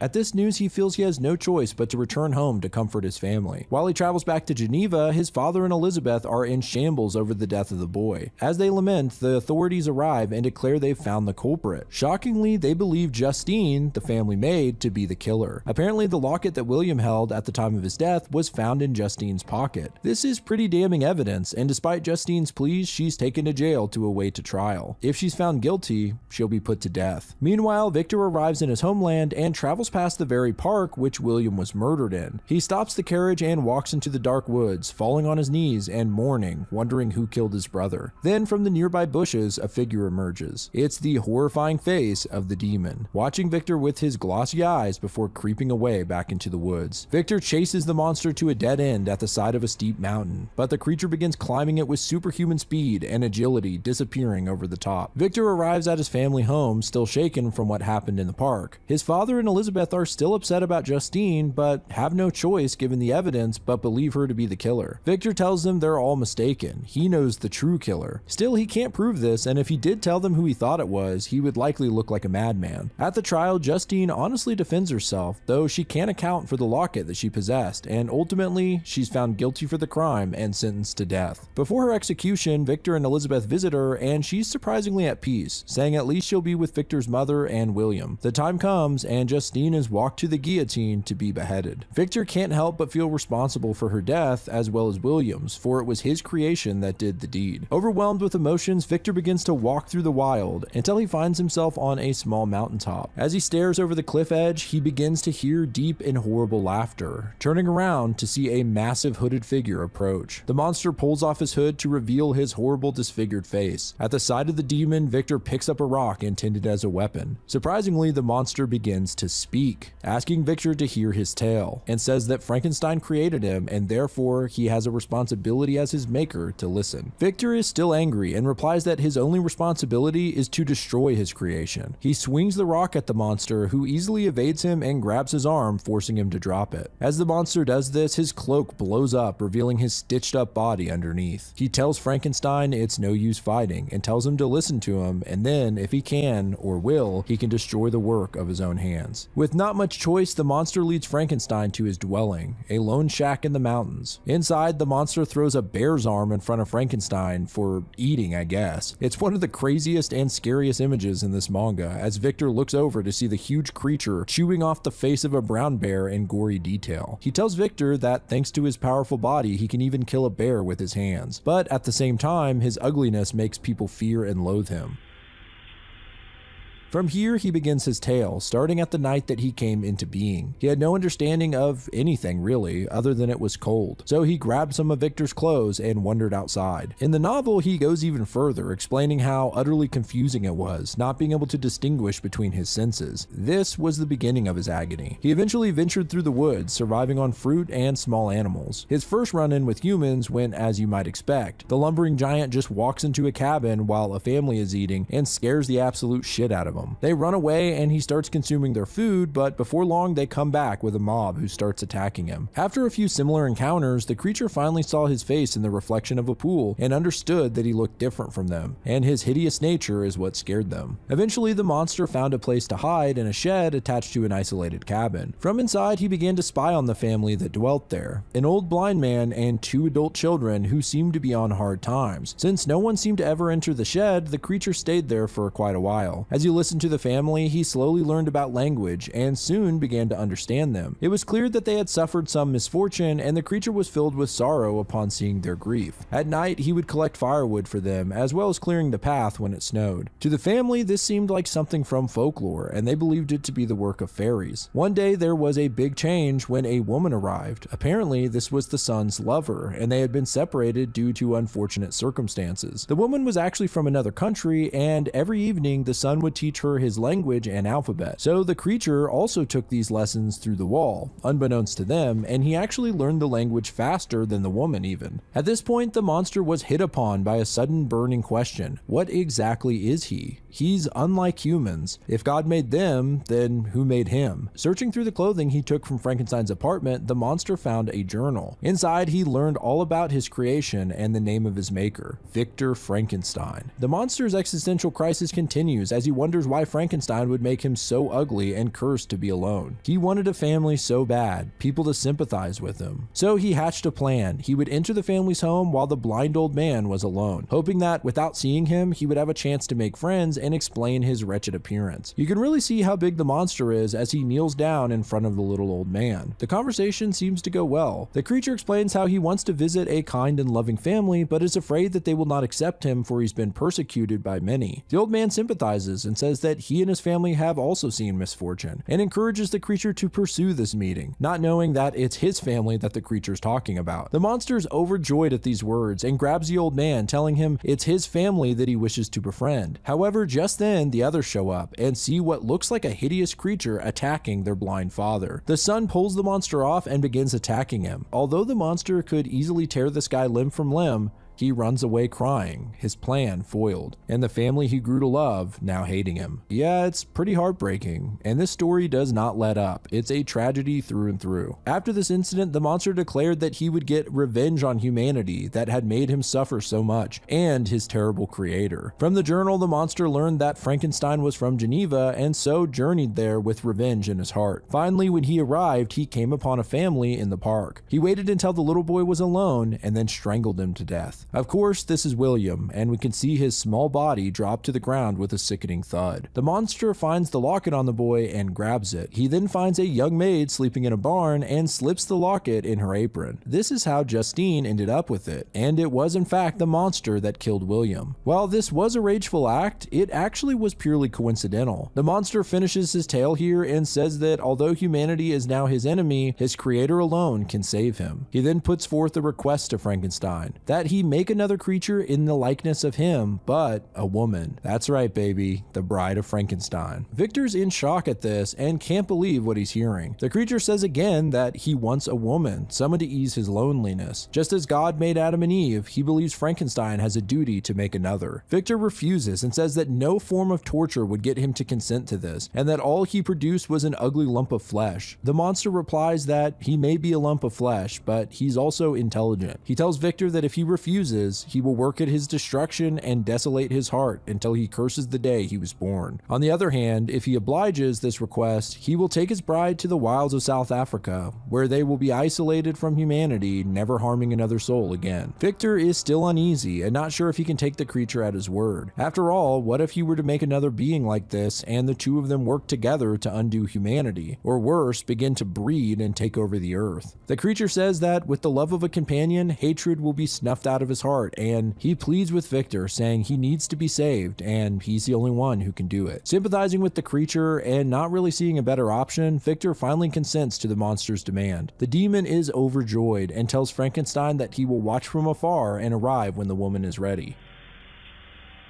Returning home, Victor starts to go over the logistics of his new project. Surely he couldn't do it here and would need a place far from others, a laboratory where he could start his work. The next issue is gathering materials. In Germany, he was so caught up in his ambition that he hardly was affected by the grave robbing, but now he wonders if he has the stomach for such a terrible act. While he thinks all of this over, his father approaches him with an important topic. He reminds Victor of what his mother wished for on her deathbed, and asks Victor to be honest, does he truly have feelings for Elizabeth? Victor truthfully tells his father that he is absolutely in love with Elizabeth, and she's the only woman he could ever marry. With this, his father suggests that they get married immediately then. Victor agrees, but first must complete his project, so he asks his father if it's okay that he travels to England and will marry Elizabeth when he returns. The day comes where Victor is about to depart when his friend Henry shows up to surprise him. He plans on coming along. This would be wonderful news, but instead it's a bit of a roadblock as Victor has to find a reason to get away from him to start on the bride. After they arrive in England, Victor just tells Henry he needs time alone, maybe a month or so, and that they'll meet up again afterwards. Henry is suspicious but agrees, and so Frankenstein heads out to find a laboratory. He happens upon an old and abandoned building next to a cemetery out in the country and decides it would be a perfect place. In another stroke of luck, as he arrives, he sees a funeral in session of 4 young women who were killed in a landslide. Fresh female corpses ripe for the picking to create the monster's bride. Victor digs up the graves and collects the bodies to bring them to his lab, constantly apologizing to the dead for doing so. While the bodies will work well for taking limbs and organs, the heads of the women have been crushed in the accident. It's pretty disturbing even with the bandages covering them. Even so, he begins stitching together the bride's body and once again profusely apologizing to these poor sacrifices. Soon the massive female body is almost complete and he gives it enormous breasts for some reason. I guess he's trying to throw the monster a bone or something. It's almost comical. Anyway, after working non-stop, Frankenstein is overcome with exhaustion and falls asleep where he dreams about Justine's death, and here we actually see her head get sliced off. When he wakes up, he starts trying to finish the body by putting the last arm on when Henry shows up unexpectedly and sees everything. Victor has no choice but to explain the whole story to Henry, and the dude is surprisingly chill about the whole thing. He even says he'll help Victor finish the bride, seeing that as the best possible option. Talk about a good friend. So the two continue grave robbing at night in search of a usable head for the creature. Unfortunately, they can't find any candidates. Just as they start to give up hope, the monster shows up out of the blue. The daunting figure crouches inside the lab and holds up a severed head. Apparently, he'd been watching their progress and saw that they lacked materials. So he plops down the woman's head, which he says he found in a Swiss cemetery, and he leaves. The men walk over to take a look at it and are shocked to find that it's Justine's. This enrages Victor, who accuses the monster of picking her head intentionally to torment him. It's unclear whether this is actually the case or it's just a coincidence. Henry surprisingly convinces Frankenstein that this is a good thing and could give Justine another shot at life since she was taken unjustly. Victor decides to go along with this, but like the other creature, he still must make a new brain and is worried that this monster will also become violent. Either way, they've got nothing to lose and resolve to make the bride with Justine's head and to raise her up pure and sweet. After the body is complete, they connect several instruments to it, and soon her eyes open. Immediately, Victor tells her her name is Justine and tells her that she is kind and gentle. At the same time, the monster peers in through the door with a terrifying grin. Victor helps the gigantic woman up, but as he does, she grabs some nearby scissors and stabs Victor in the arm with them. She stands up and removes the bandages from her head, revealing wild hair and stitches all around. She then lets out a blood-curdling moan, and the original monster moves in on her with a creepy smile. However, when the bride sees his face, she's horrified. Even his bride, made in the same likeness, finds him hideous. The bride then uses the scissors to slash at the monster and bares her teeth in a devilish display. The monster angrily grabs her and strangles her until the stitches all come undone and her body crumbles into a pile of parts on the floor. He turns to Victor in anger and accuses him of making the bride just to try to destroy him instead of being his companion. He declares that it is now his turn for revenge and says that Victor will lose everything he loves. He leaves, and Victor realizes what this means, that the monster intends to kill his father and Elizabeth. Victor can barely move due to his wound, but Henry takes the carriage after the creature to try and stop him. Victor struggles his way down the road until he comes upon the carriage, which is now smashed, and Henry laying dead.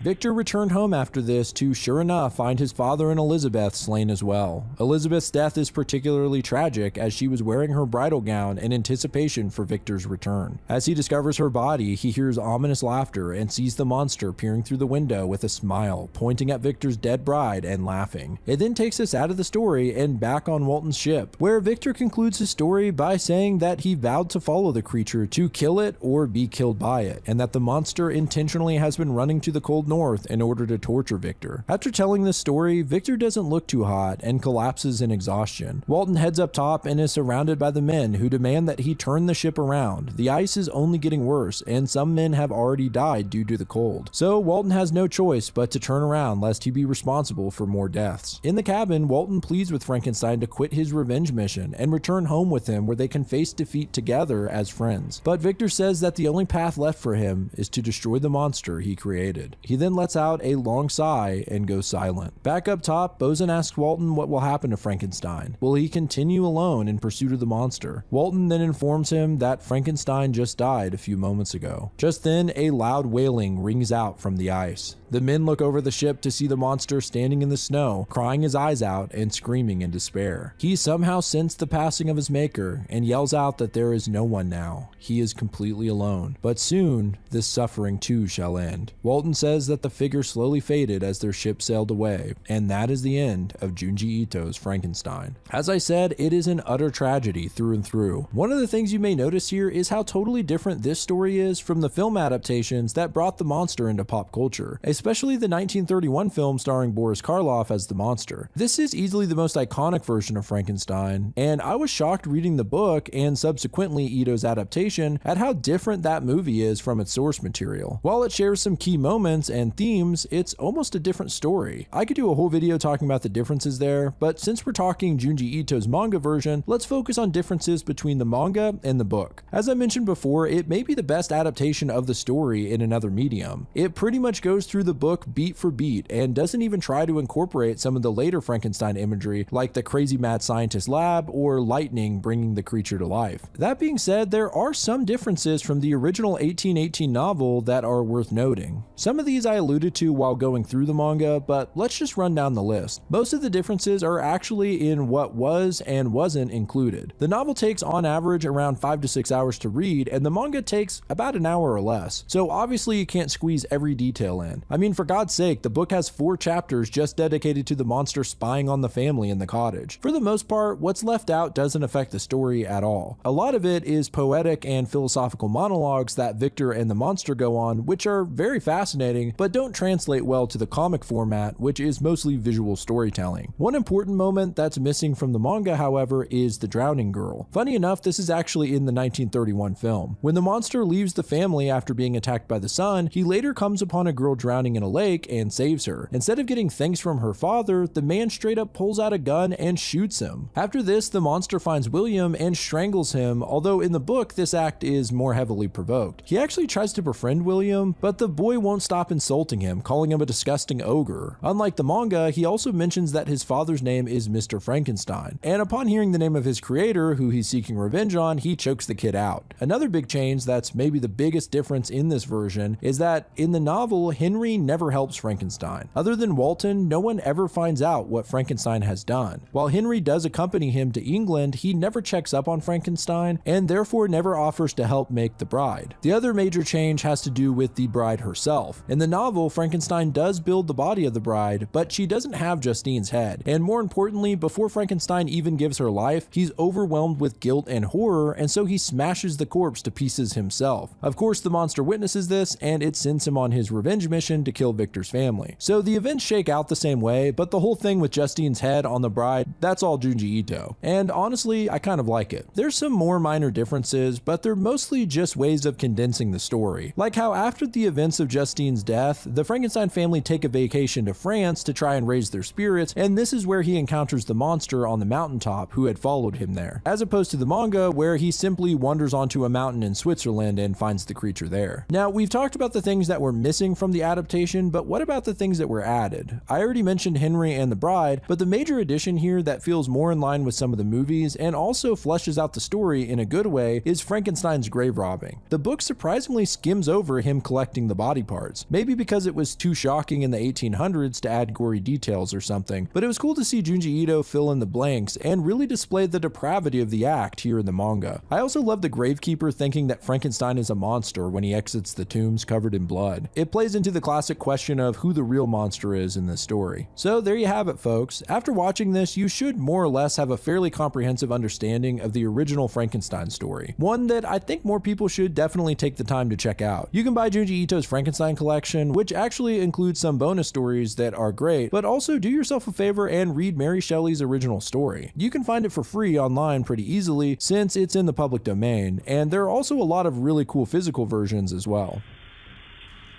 Shout out to Kill Me Katie as always for the intro and outro music, which is likely playing right now. And if you want to see your art at the end of my videos, email me a submission to the address below with a name or social media handle. But I appreciate you guys watching at all. This is Grief speaking. Goodbye, friends.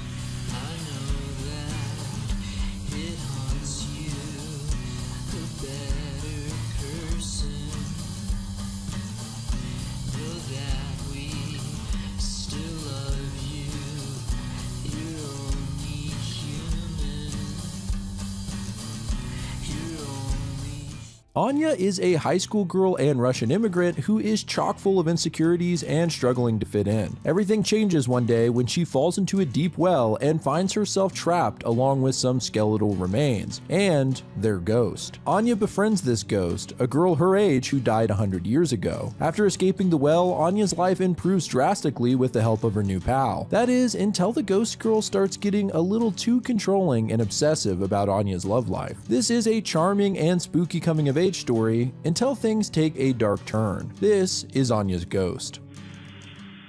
Hello friends, this is Grief speaking, and this week we're going to be going through Anya's Ghost. This comic is not really a horror comic, and it's not even that scary, but it is one of those comics that just seems unavoidable. Not only is it loved by critics and comic book lovers alike, but I've gotten dozens of comments and even some emails requesting that I cover it. So while it's not as disturbing as some of the usual twisted stuff I cover, it does have a ghost, and that's close enough to horror for me. Honestly, this is just a great story. Sometimes it's hilarious, sometimes it's heart-wrenching, and it does have its fair share of spooky moments as well. So without further ado, let's get into it. This is Anya's Ghost Explained.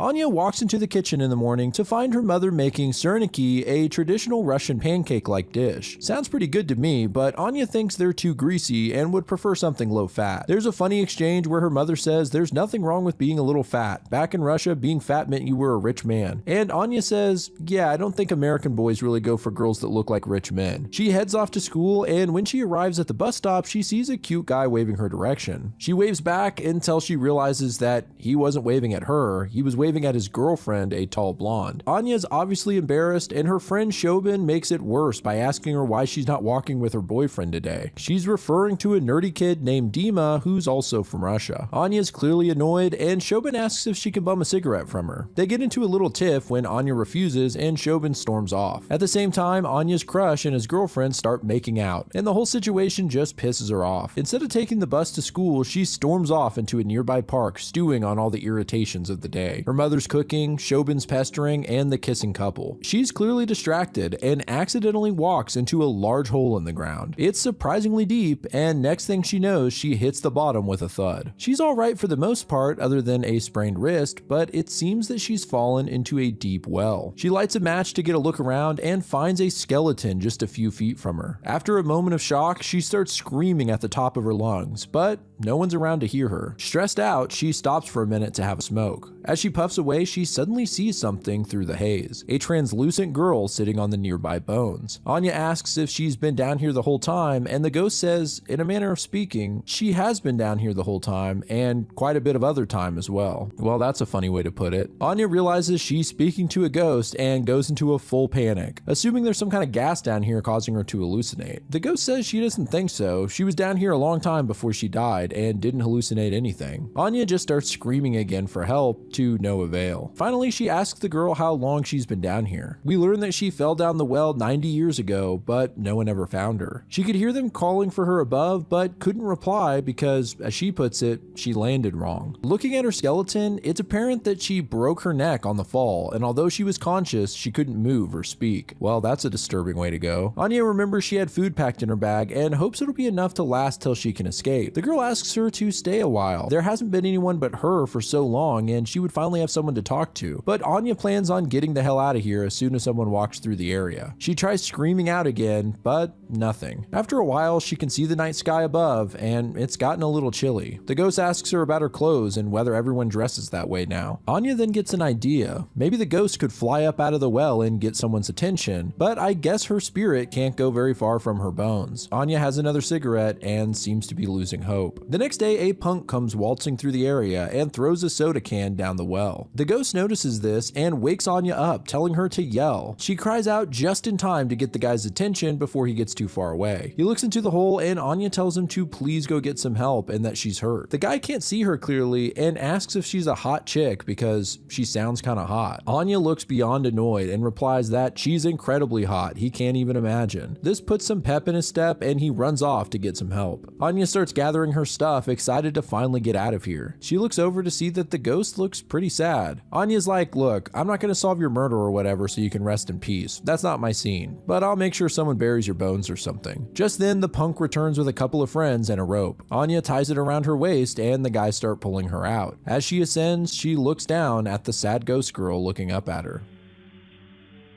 We skip ahead a couple of days and Anya is pleading with her mother to let her stay home from school one more day on account of her sprained wrist. But remember, this is a tough chick from the old country. She tells Anya she's going and reminds her that she's left-handed, so she'll be fine. Anya stomps up to her room, rudely ignoring her little brother along the way. She thumps her head into her pillow and before she knows it, it's morning. She arrives at school in a bad mood already, and it's made worse when she realizes her first class is economics, which she finds boring as all hell. As she falls asleep in class, Shobin peeks up through the window and convinces her to come have a smoke with her. She sneaks out the window and they go to the women's room. Shobin asks her how awesome it was being trapped in the well, and Anya explains why it wasn't awesome at all, mainly because of the skeleton sitting next to her. Of course, Shobin thinks that's even cooler and suggests that maybe the well was haunted. Anya looks uncomfortable and dismisses the idea, remembering the very real ghost she encountered. Shobin has to head back to class and Anya finishes her cigarette. She looks at herself in the mirror and hopes she doesn't end up looking like her mom when she's older. In the reflection,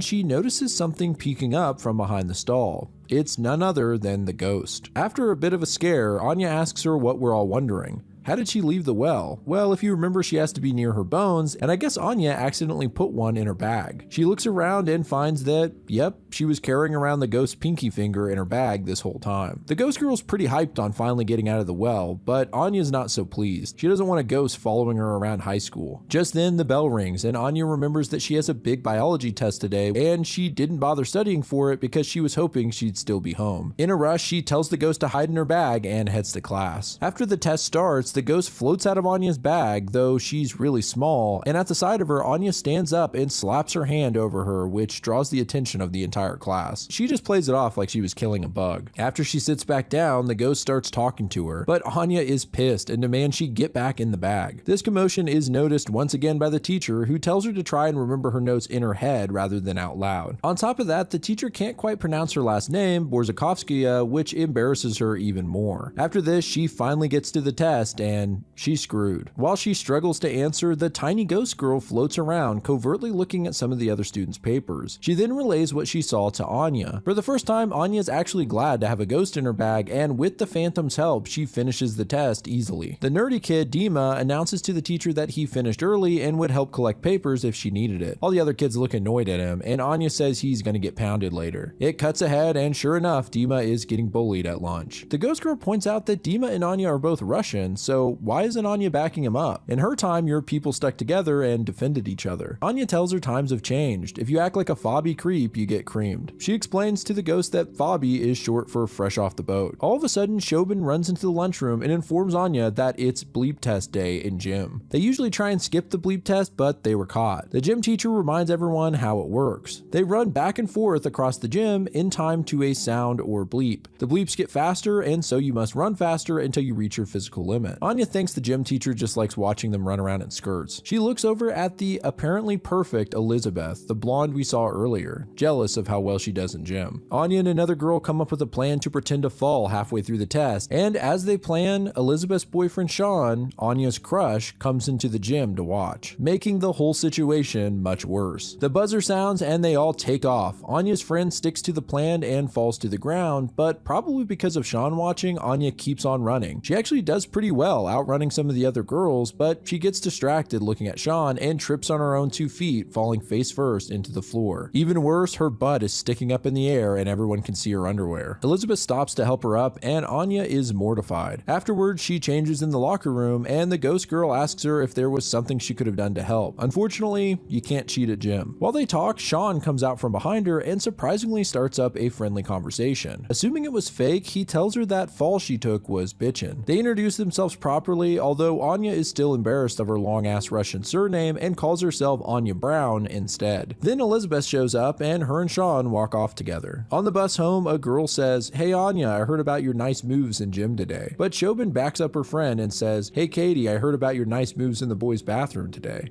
Nice. Lost in thought about her interaction with Sean, Anya passes the park on the way home, forgetting to bring the ghost bone back to the well. Back at home, Anya's mom is about to take the US citizenship test and needs help being quizzed. It's a pretty fun scene that I can't do justice explaining, but her mother thinks Ben Franklin was a president. Later, upstairs, Anya's chilling out listening to music when the ghost girl comes out and asks her if it's okay if she stays a little longer, even offering to keep helping her at school. After a moment of thought, Anya agrees. She has finals coming up after all. The ghost gets super excited to see more of this future world. The next day of school, Anya describes with one sentence: ghosts are awesome. The ghost helps her cheat on another test, keeps watch while Anya has a smoke, and even gets into the school files to figure out Sean's schedule for stalking purposes. Having a ghost pal isn't too shabby, it seems. Anya says how great it is having the ghost around when she's interrupted by Dima in the hall. He wonders if she'll be in church on Sunday since he hasn't seen her in 3 months, and she says maybe. After this interaction, she chats with the ghost again, only to be interrupted this time by Shobin, who wonders who she's talking to. She pretends she was just on the phone and they walk home together after school. Anya's on the lookout for Sean and Shobin catches her acting weird, so Anya tells her about the crush. Shobin ribs her for a bit, saying he's the type of guy you're supposed to have a crush on in a bad teen movie. Back at home, Anya finds that her necklace was buried in the yard by her brother. She storms in the house cussing about it and her mother says don't swear in front of Jesus. Behind her on the wall, we can see one of the classic Orthodox icons, although cartoonified. Up in her room, Anya's pissed off, ranting about her annoying brother, and the ghost says back in her day, children who misbehaved got beaten by canes. Anya thanks her for all the help today, and the ghost asks her more about Sean, wondering if she loves him. She says not really, but he is cute. The ghost then says that she was in love once. She explains that she was going to get married, but he had to go to war and was killed in a German raid. Anya feels bad for being kind of a jerk to the ghost and realizes she doesn't even know her name. So we finally learn that her name is Emily Riley, which is nice because I don't have to keep calling her Ghost Girl. Anya Anya asks her how she ended up in the well in the first place, and Emily tells her she was murdered. Her parents and her lived in a farmhouse not too far from the woods. They were generous, religious people who would offer a bed in the barn to anyone passing through the area. A man came in the spring who seemed like a good Christian, but one night Emily woke up and came downstairs to find that he had murdered her parents. She screamed and ran through the woods as the killer pursued her, but right before he caught her, she fell down the well, and she doesn't think he was ever caught. Anya says that that might be the saddest thing she's ever heard, and offers to help solve her murder by finding out what happened to the guy. That way, she might be able to rest in peace. The next morning, Anya's brother wakes her up for church, but she ignores him. Next, her mother comes in and says everyone's worried about her. Obviously making up an excuse, she tells her mom that she just got her period, and whether she believes it or not, her mother leaves without her. Once they head out, Anya gets up excited and takes Emily on a walk. She asks Anya why she didn't want to go to church, and she says that she wouldn't mind it so much if it was a normal church, but Orthodox church is weird. Long, boring, and full of Russians, including Dima. She says that her mother wants her and Dima to be best friends. His mom convinced Anya's to send her to the same prep school so he'd have a friend. Kinda sad, actually. Well, Anya says it's not fair. She got bullied for years for talking funny, but she worked hard to lose her accent. School's hard enough without Dima hanging around her like a handicap. Emily tells her that as far as she's concerned, Anya seems to fit in pretty well overall. It is way more interesting than Elizabeth. Later, Emily looks through some modern teen magazines and is shocked at what the girls are wearing. Of course, Anya has to turn the pages for her since she can't physically touch things, and asks Emily what she's learned about the world so far. She says that there's a serious and ongoing crisis in the Middle East, and that her body type is a ruler. Yeah, she's definitely got a variety of source material. Then Anya shows her something she's been working on. She's made Emily's pinky bone into a necklace so she doesn't have to shove her into a bag. The next day at school, Shobin can't figure out how Anya knew exactly the right way to sneak off and have a smoke, avoiding the headmaster. This is because Emily can keep a lookout. They spot Elizabeth looking perfect as always, and Anya talks about how much she hates her, mostly because she happens to be dating Anya's dream boy. Shobin doesn't understand what she sees in Sean and says that her brother told her he was kind of a dirtbag. Anya gets defensive and snippy with her and says that she wants encouragement from friends instead of them making her feel like crap. Shobin points out she's just trying to make sure she doesn't get hurt, but they blow up at each other and Anya storms off. As she walks away in a huff, she bumps into Sean. They start an awkward conversation. Meanwhile, Emily sneaks into his backpack and finds a flyer for a party. She tells Anya to mention it and pretend she knows the guy throwing it. Next, Emily has Anya ask Sean for a ride. He agrees, saying him and Elizabeth will pick her up. After this, Anya tells Emily she's the best friend in the world. Later, after a daydream about Sean, Anya is freaking out about what to wear to the party. Emily picks an outfit for her, but it's a little skimpy for Anya's taste. Emily says, "You want Sean to notice you, don't you? So wear it." Man, she's getting really pushy. Sean and Elizabeth show up and she sneaks out to their car. They roll up to the party and Anya is quickly feeling a little out of place. Some random guy starts talking to her, and then like a creep, he tells her boobs look good in her shirt. After a while of sitting around by herself, she tracks down Elizabeth, who seems like she's standing guard outside of a door. Anya asks her where Sean is, and she says that he's helping his friend Preston, who's had too much to drink. The only thing is, Preston was just downstairs. In fact, it's the same guy who made the lewd comment. Sean hears them talking and comes out from inside, telling Anya how much he likes her shirt. She asks him how Preston is, and he looks confused. After some audible giggles coming from the room, it's clear that there's a girl in there, and it's someone else's girlfriend. Sean finally cuts the act and admits that he does have a girl in the room, and then this sleazebag asks Anya to join them. This is on top of the fact that his girlfriend Elizabeth is listening to all of this. Anya rejects him, and he tells her, well, she knows where to find him, then goes back inside, asking Elizabeth for more of a heads up next time. After an awkward silence, Anya can't help but ask why she would go along with this, and Elizabeth says that they've been together for 3 years. She loves him. Sure, he gets bad at parties sometimes, but at the end of the day, she's his girlfriend. Geez, not only was Shobin right about Sean, but apparently the perfect Elizabeth is all kinds of f***ed up. Anya leaves the party and starts walking home when Emily comes out and confronts her, asking her what the hell is wrong with her. She can't wrap her head around why Anya would leave when she was that close to Sean. Anya points out that Sean is a total creep, plus there was another girl in the room. Why would she stay? Emily looks pissed off, saying that Anya could have gotten rid of the girl. All of her hard work is now ruined. Anya wonders what exactly she wants from all this, and Emily says she just wants her to be happy. She's in love with Sean. She should be with him. She continues saying she knows what it's like to love someone and then lose them. Anya reminds her that Sean isn't dead in World War I. He's upstairs making out with a girl, and there's a big difference. It's getting late, and they just head home after this.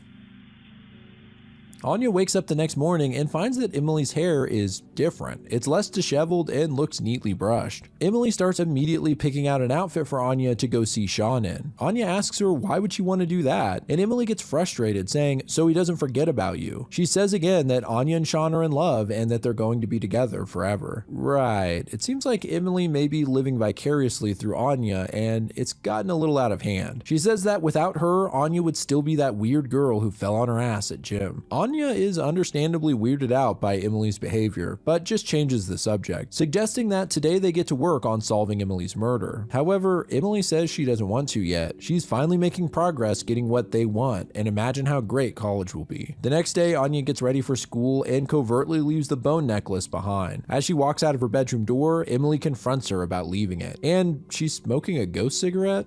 Weird. Anya says she just thought she'd go alone today. She needs to get some studying done anyway. She heads out and Emily doesn't look too happy. Instead of going to school, Anya takes a bus downtown to the public library to try and find out what happened to Emily and her killer. She tells the librarian she's doing a report and is looking for info on the town around the First World War. The lady points out the periodicals and she finds dozens of shelves full of newspapers, making her wish she could just use Google for this. Turns out that Dima is nearby and offers to help her. I guess he's allowed to come here instead of gym class because the other kids kept breaking his glasses and he can't afford to keep fixing them. Well, that's sad. He asks Anya if she's tried microfilm and she has no idea what he's talking about. So Dima shows her how it works and the two get to searching. She tells Dima to look for anything about an Emily Riley and murders in the spring of 1918. While they look, Dima opens up to Anya, asking her how it's so easy for her to fit in, considering that he's constantly harassed. At first, Anya basically says, tough luck, you're a nerdy foreign kid, but she feels bad immediately and tries to relate to him, telling him about how she was bullied too when she first got here. Dima can't believe it because he thinks she's so cool. She tells him not to worry about the bullies anyway. Impressing a bunch of snooty teenagers is a lame goal. Look at that smile on Dima's face. It's a sweet moment, you have to admit. After a while, Dima does find something regarding Emily Riley, but it's not about her being murdered, it's about her being a murderer. Anya takes a look and sure enough, she sees Emily's disturbed picture with the headline, "Local Girl Missing After Double Murder." Next to it are two more photos of a young man and woman. As Anya reads more, we get a flashback showing what really happened to Emily. We can see her peering through a window at the man and woman who are clearly in love. With tears in her eyes, she blocks the door and throws a match into the nearby grass, lighting the house on fire and burning the couple alive inside. A mob forms and searches everywhere for her. After reading about all of this, Anya is in shock. Emily had lied about everything. She decides she's gonna have to go and heads back home in a huff. She enters her room and finds that the bone is missing. Emily appears smoking again and looking demented, and Anya asks her if she's seen the necklace. Emily says maybe you should have worn it, then you wouldn't have lost it. After a heated exchange, Anya almost confronts Emily about what she learned, but Emily cuts her off to show her a new trick. She reaches down and manages to pick up an earring on Anya's desk. It appears that with some effort, Emily can now move things. Anya realizes that Emily must have hidden the necklace, and Emily even implies that she put the bone in Anya's bag to begin with. Anya finally tells her what she learned, that she killed her unrequited love and his girlfriend. Emily defends herself, saying that he had called her ugly and broke her heart, and that Anya of all people should understand that. Well, Anya happens to think that murder is not an appropriate response to disappointment. Emily says yeah, she made some mistakes, but she wants to make it right by giving her the life that she always wanted. Anya's not interested in the life that Emily wanted, or her taste in men. She demands that Emily give her the bone back, but she refuses, saying she'll not go back into the dark. She says that she'll give Anya more time to think it over and to realize that things are much better when she's on her side. Anya reminds herself that Emily can't go too far from the bone, so it must be somewhere in the house. After a while of searching, Anya goes downstairs and talks to her mother, who mentions that the school told her about Anya's big grade improvements, obviously a result of the cheating. As her mother cuts up some ingredients for dinner, Emily suddenly appears in the kitchen and cranks up the gas on the stove. Anya warns her mother, who's glad she noticed, saying she could have burned the whole house down. So now it seems Emily is straight up threatening to kill Anya's family.